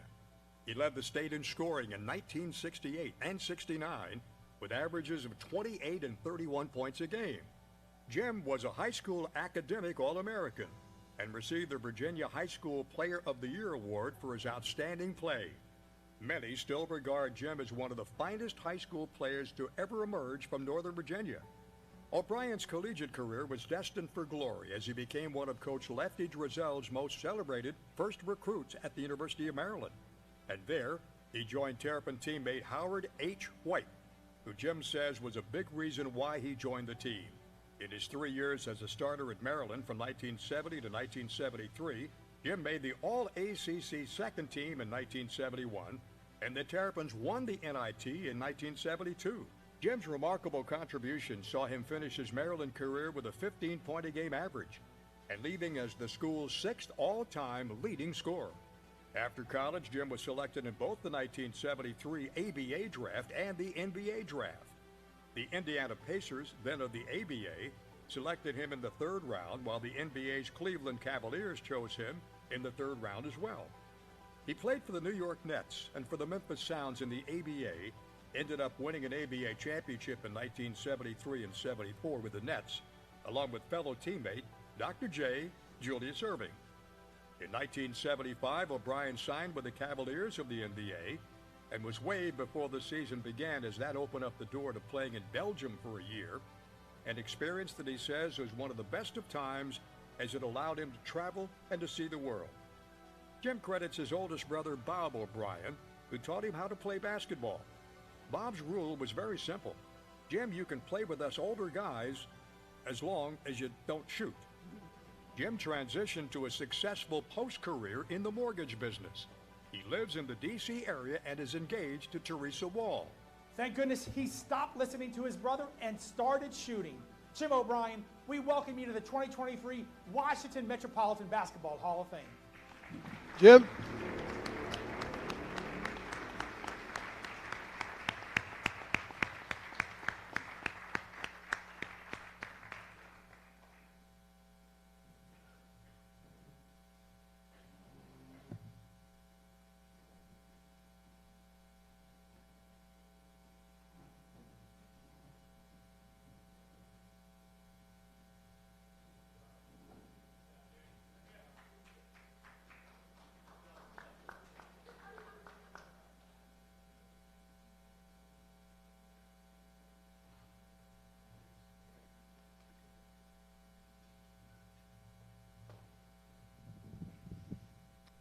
Well, it certainly is a privilege to be amongst this group.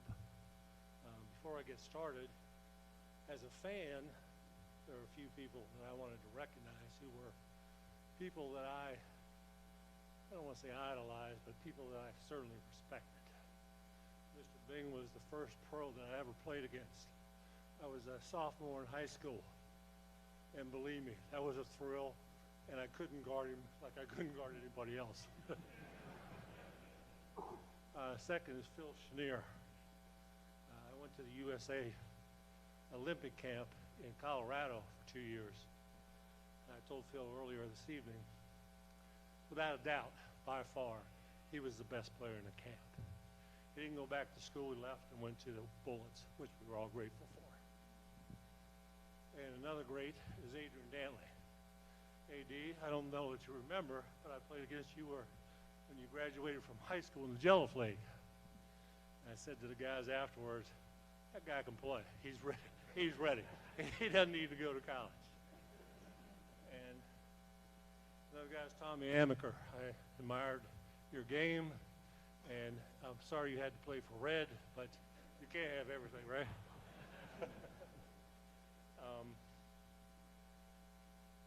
There are, if we could take a moment, there are several people that I've played with, either at Maryland or otherwise, that passed. If we could take a moment, I'd like to say Buzzardback, who all my guys know, Sugar Brown, Helicopter Brown, and Coach Billy Hahn, who just recently passed. And I would like to say that I believe that when you mention people's name, they get a check upstairs. So I always like to say that. So I'm privileged to have played with those guys. Secondly, I'd like to thank the committee for this selection. Saw Mike earlier. Mike played at Carolina. I can't even remember a guy at Carolina giving Maryland a vote. So that's a big event. Coach Jenkins, we had some extremely good battles. Mr. Flanagan's here, who was co-captain of the team, and he was lamenting earlier about how bad a coach you were, and I stood up for you. Also, Brian Magan. I want to thank Brian for the vote, and we will consider Brian a Terp because I know what it was to play for lefty, believe me. It's a good thing the portal wasn't in then.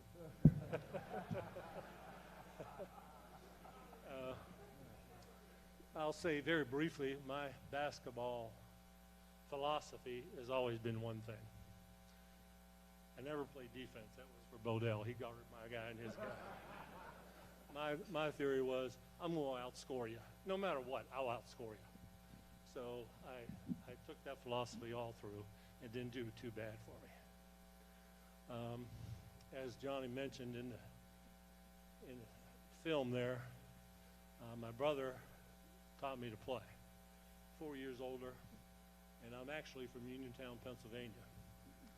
And so when I wanted to start playing, he did say, you can dribble and you can pass, but you're never going to shoot. I said, okay. And we played against the Uniontown Red Raiders. They had won 3 state championships, and my brother played against them. And believe me, he more than held his own at 6'1". He was not tall. But he was the one that got it all started. And I played against that team. That team was voted, I was in 8th grade.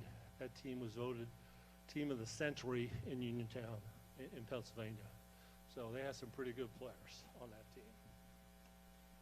I want to recognize, as we all know, what makes you as an individual is much more than basketball.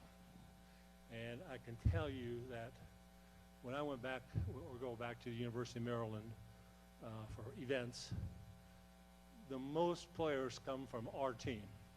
And I think they come from our team because we were winners. Everybody on the team cared for each other, mostly. They cared for each other, and to this day, they care for each other. It's a wonderful, I would not have chosen any other school because of the friendships that I've made. That's what life is about, having people that you care about and people that care about you. And as a recognition, I'm done with basketball, as a recognition, a few guys, Paul Ahern, who I played with at Maryland, his two brothers, they have been adopted by the University of Maryland guys. They play a little golf as well. Mark Townsend. Mark played in the Montgomery County League with us. He thought he was Tiny Archibald, so we calmed him down a little bit, and he became a much better player. And without a doubt, since I've been 17, every stop of the way and every event that has happened in my life, this guy's been a part of. He sort of took my brother's place as the big brother to be with me along this trip. Bob Bodell and his wife.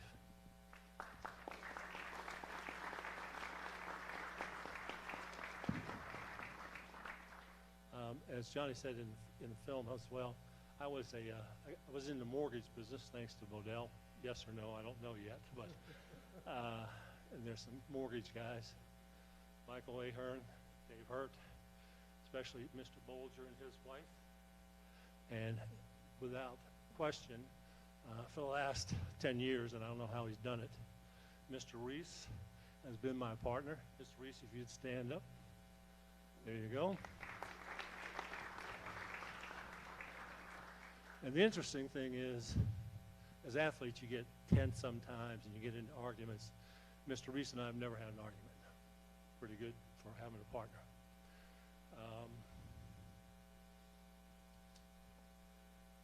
There are a couple of other guys who are friends, dear friends. Alan Ahern is right there with his brothers. And a special recognition for Mark Cameraman. He came even though he didn't think I was good enough to get into the league.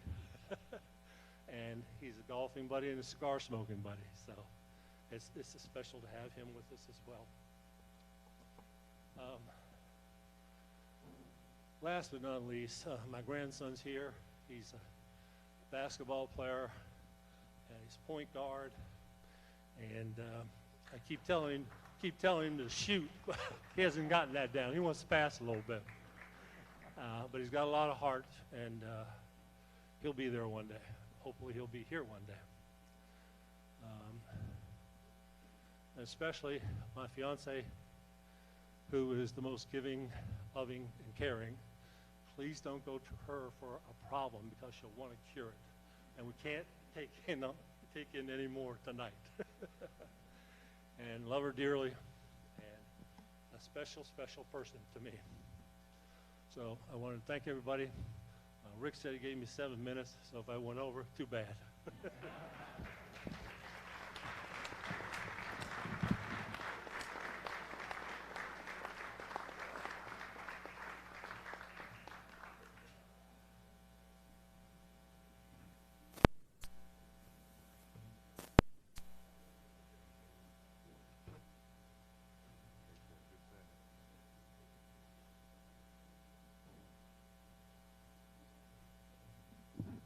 How many here have had knee replacement or hip replacement? Raise your hand. Okay, whoa, okay.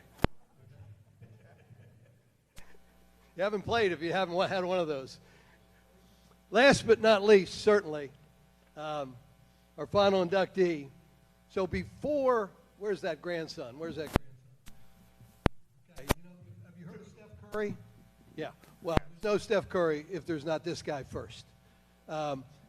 I followed Dennis Scott's career, as we all did, because he's one of us, and I knew he was accomplished. But it wasn't until I heard Johnny's recounting of his career and the records, my gosh, that he had set as a player, not just here, winning the national championship with Prospect Hall, but at Georgia Tech, part of the Lethal 3, and then, of course, in the pros.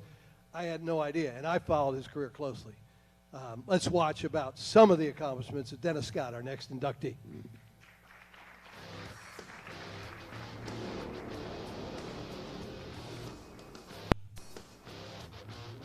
The Washington Metropolitan Basketball Hall of Fame is proud to honor this year's 2023 Hall of Fame inductee, Dennis Scott. Dennis Scott's basketball journey began at Flint Hill Prep in Oakland, Virginia, where he played under the guidance of Coach Stu Vetter. As a four-year starter, his Falcons teams achieved a top national ranking during his senior year in 1987, as recognized by USA Today. Going undefeated in his junior and senior year, he was the Washington Post Player of the Year, a McDonald's All-American, and a Parade Magazine All-American. Stepping onto the college stage, Scott continued to shine. A pivotal figure for the Georgia Tech Yellow Jackets, he led the Jackets to consecutive NCAA tournament appearances, highlighting his exceptional talent and leadership. His junior season, 1989 and 90, was a defining moment as he guided the Yellow Jackets to victory in the ACC Tournament Championship. Recognized as the ACC Player of the Year, he propelled the team to the coveted Final Four of the NCAA tournament, an achievement that solidified his place among the sports elite. He was one portion of Georgia Tech's Lethal Weapon 3 with Kenny Anderson and Brian Oliver. Scott's decision to enter the NBA draft after his junior year marked another turning point in his remarkable journey. The Orlando Magic welcomed Dennis as the fourth overall pick in the 1990 NBA draft. His impact on the court was profound, earning him the nickname 3D for his mastery of the three-point shot. In the 1995-96 season, he set an NBA single-season record for three-pointers with 267. He also etched his name in history by making a then NBA record 11 three-pointers in a single game. His legacy as a three-point specialist would inspire generations to come. This year, Dennis became the 12th member inducted into the Orlando Magic Hall of Fame. In 2002, Scott's legacy was etched in history when he was named to the ACC's 50th anniversary men's basketball team, an honor reserved for the 50 greatest players in ACC history. As Dennis reflects back on his playing career, his proudest achievement were the great relationships he established with his coaches and with his teammates. Currently, Dennis serves as an NBA TV analyst and commentator for Turner Sports Network. He loves being around the game that he once dominated. He and his wife, Rachel, have 4 kids. Known as 3D for being one of the NBA's greatest three-point shooters, Dennis Scott, we welcome you to the 2023 Washington Metropolitan Basketball Hall of Fame.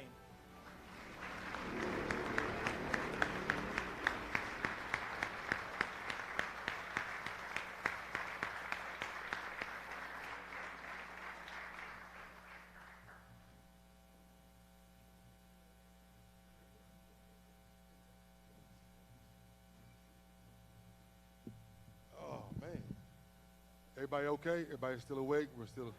Everybody's a little frozen, a little chilly in here. So I'm not going to take up too much time, psych. When I got this phone call, I was super excited, so I thank the committee for making this afternoon come to a reality. So as people, my family notice, I have this long list in my pocket, but I know I'm not going to look at it. I can't. And the reason I can't, because everything that I've been through to be here is ingrained in me. So I asked the first question, how did I get here? Well, Dennis Scott Sr. and Elizabeth Scott had me in Hagerstown, Maryland, and I used to walk the streets of Hagerstown with a dream of changing my mom's situation, changing how my family was being looked at. So I used to go to this park in Hagerstown called Wheaton Park. And a young woman by name of Miss Ruth Ann, who was Rodney Monroe's mother, some of y'all may know Rodney Monroe went to NC State. She had this basketball camp, and I used to just walk every day. And then I'd be shooting in the park at night, and because obviously I was one of the biggest kids in the neighborhood, you start shooting the layup, then you start shooting the free throw, and then I gravitated out to the hash mark, and I started shooting it. And it felt real natural to me. So this gentleman said, "Big fella, why are you shooting way out there?" I said, "Because I can." Well, you know big guys are supposed to be in the paint. But I like shooting out here. This is easier. So I'm glad I didn't listen. So then my mom and dad get a divorce, and we moved to a small town in Leesburg, Virginia. And that's where most of my family was on my mother's side. And there was a gym called the Douglas Community Center. Same situation. I used to walk to that gym every day after school, put up shots, play pickup. You're in 6th and 7th grade, well, I wanted to play with the 9th and 10th and 11th graders. I wanted to play with the older crowd because I knew that's where, quote unquote, the talent was. That's where, as we say now, the competitive spirit, that's where the best players were. So that's why you want to go play against those guys. There's one thing that's been missing throughout my story that I have to tell that people don't understand. I did attend Loudoun County High School for 1 year. But at that time, I didn't realize my mom had started me early, so I was 14 years old playing varsity for Loudoun County High School. I just was playing basketball. I had no idea I was 14. And then someone told me I took that team to the semifinals of the state championship. We lost to a guy by the name of Kevin Madden, who went to UNC. Mike Pep, remember him? Who could really play. When I came home that night, I got a phone call, and they said, Stu Vetter wants you to come to Flint Hill. I said, for what? I said, I can't afford to go to Flint Hill. So why would I go to Flint Hill? Well, because I played so well at Loudoun County, that's when my name became a household name in the community. Well, there's two gentlemen who were friends of mine in the neighborhood who attended Flint Hill before me. And without this first gentleman, if he doesn't go there and have a great experience, I don't think I even look at Flint Hill. So David Atkins, please stand up. This is the first man that opened up Route 7 for all of us to go to Flint Hill. I used to sleep on his couch. I used to kick him out of his bed. And his mom and dad accepted me as one of their sons. I used to eat up all his food. I used to drink up all the Kool-Aid because they treated me like family. And the next gentleman went to Flint Hill after David, Brian Damali. This is my A1, day one, life one. Please stand up, Brian.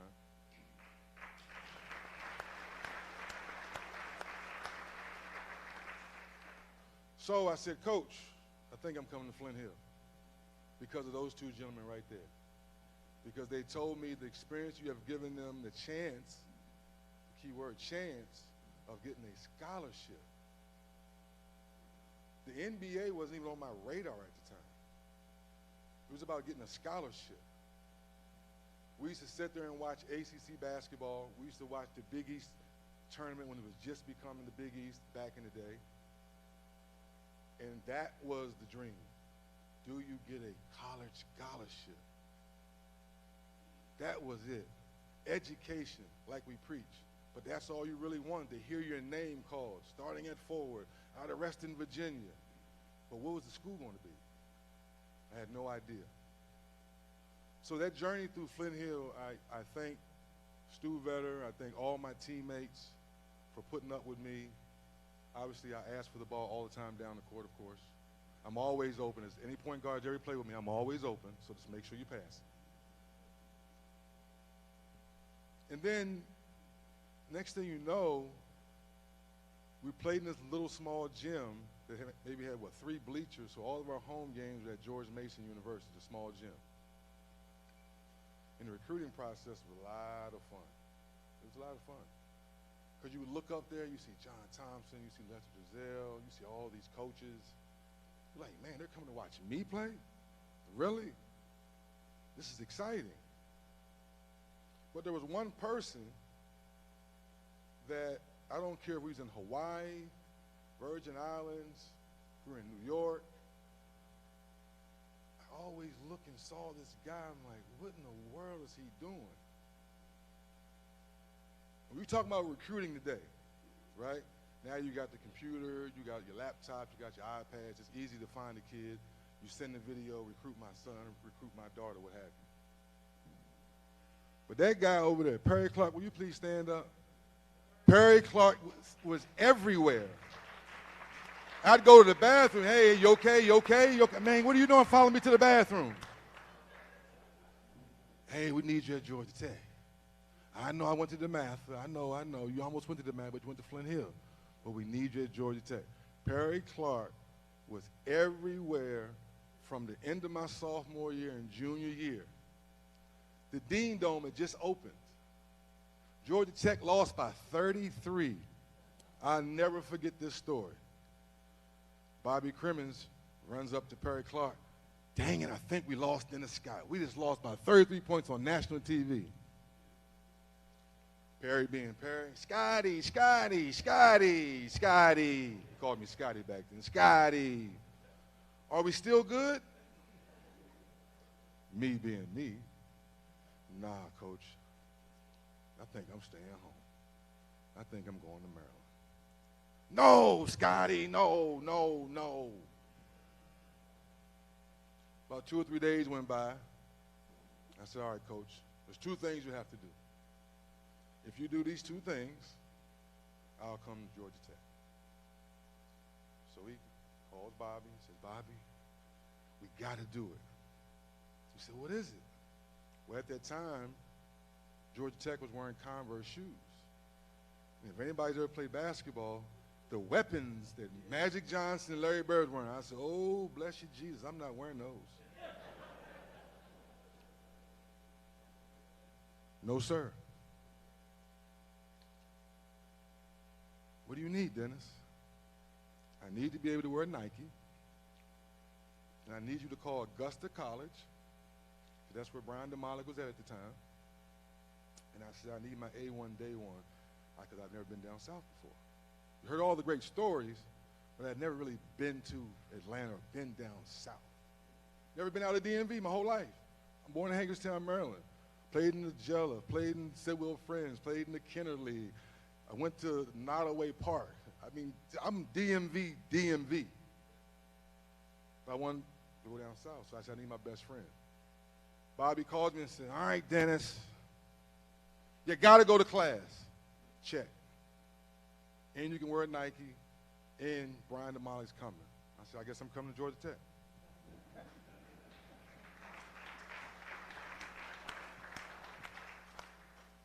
So all these relationships that we have and we go through, it's all because of the round ball. So while I'm thinking about it, I want to give Reggie Kitchen, for some of y'all remember that name? He is my A1, day one AAU coach.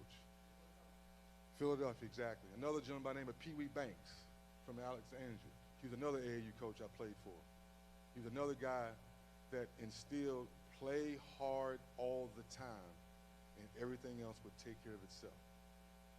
Play hard all the time. Even when you miss shots, things will take care of itself. And everyone knows I wasn't a great defender, but Bobby says, give me the effort, and I'll let you be you. And that's how I became ACC Player of the Year.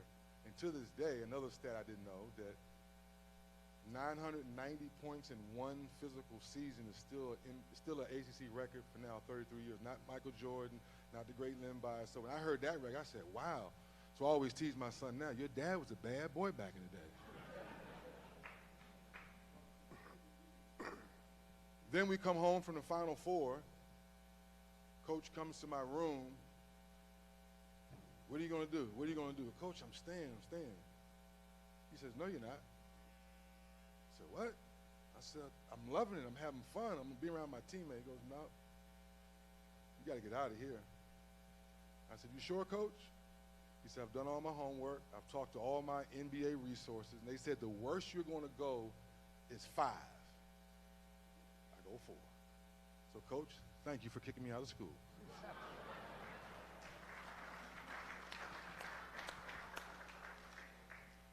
So as I stand here, I see all these familiar faces, and it's just exciting. And Adrian Dantley, You don't understand. You really don't understand. Those nights you used to kick my ass. Those nights that David Falk introduced us and I came over to your house and you got me on the treadmill and you kicked my ass. Because I thought I knew what hard work was until I met AD. So AD, thank you. Thank you very much.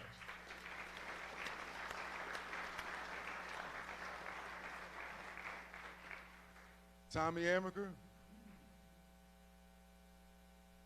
when they talk about professionalism, they talk about doing things the right way. When they talk about every time you step in the room, make sure you step with your best foot forward. Tommy Amaker, thank you. Thank you very much.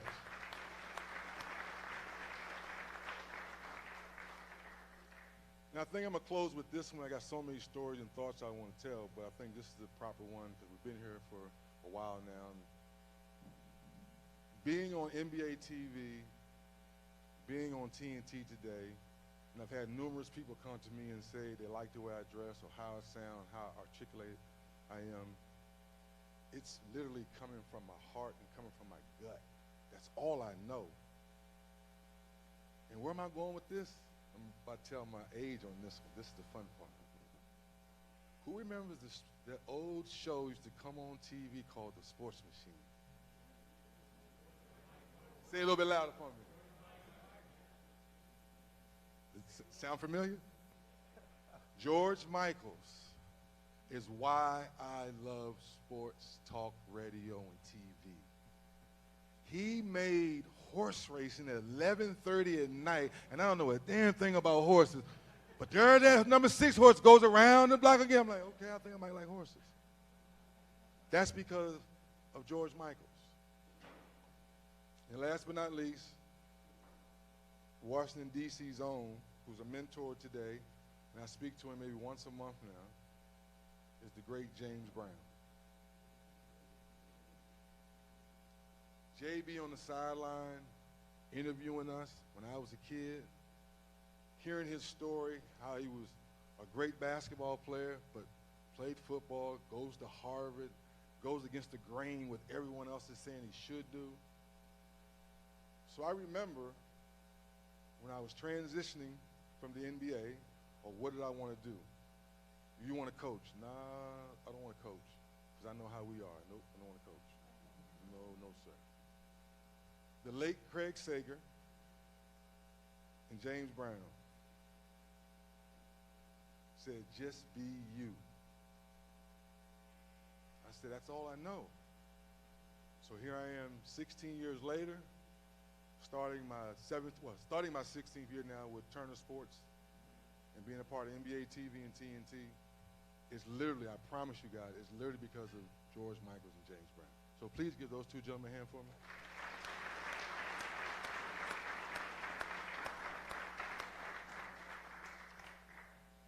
So we always talk about family, so I have to finish with that.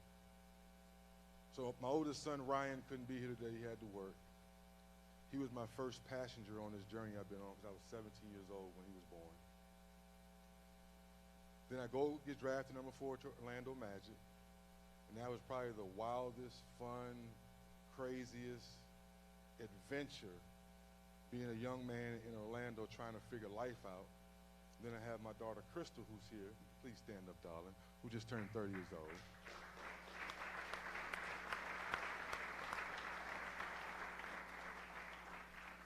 So through this journey of life, I've had some great times, I've had some bad times, I've had some sad times, and I always tease people around me, I say, it's called life. That's what it's called life. So I think through some of my mistakes and some of my greatness prepared me for today. And today I have a beautiful wife, 18-year-old son, Trey, please stand up, and Logan Scott, please stand up. That's my 18 and 15-year-old. So there's nothing more today to make sure I'm there for them. I try to take them to school. I try to do everything possible. Now, as you know, if anyone has a 15, 16, 17, they don't want nothing to do with that but give me some money and get out the house. That's all they want. And last but not least, my mom. She just turned 80 years old. She's in a nursing home in Atlanta right now, 3 miles from us as a family. And she's my wife, still to this day.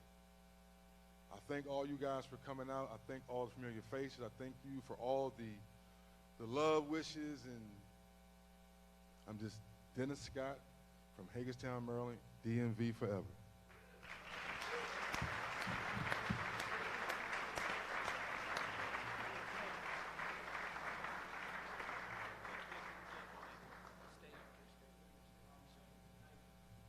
What a wonderful event, huh, folks? Family, a lot of family, a lot of love. So just carry it on. Keep it on, right?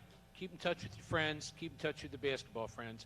I would ask all of our nominees to please, inductees, please come up here. We're going to get a picture. And all of you are welcome to hang around. We'll get some pictures taken. And thank you for coming to this 42nd Annual Hall of Fame. Thank you. Hall of Fame members, please come up. Kevin, come on up. Butch, come on. We got to get a picture up here.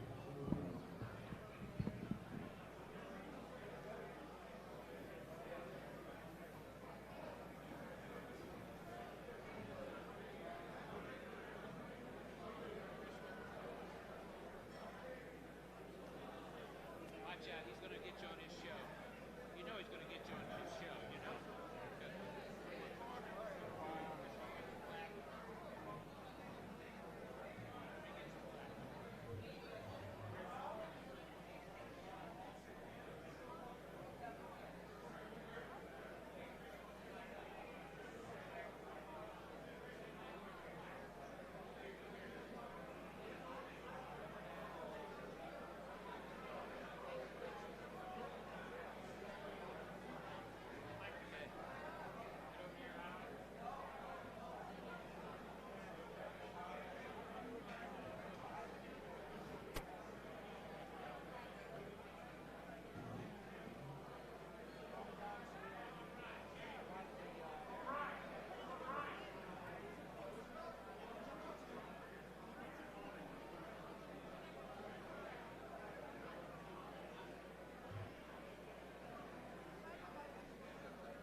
Thank you, Dave.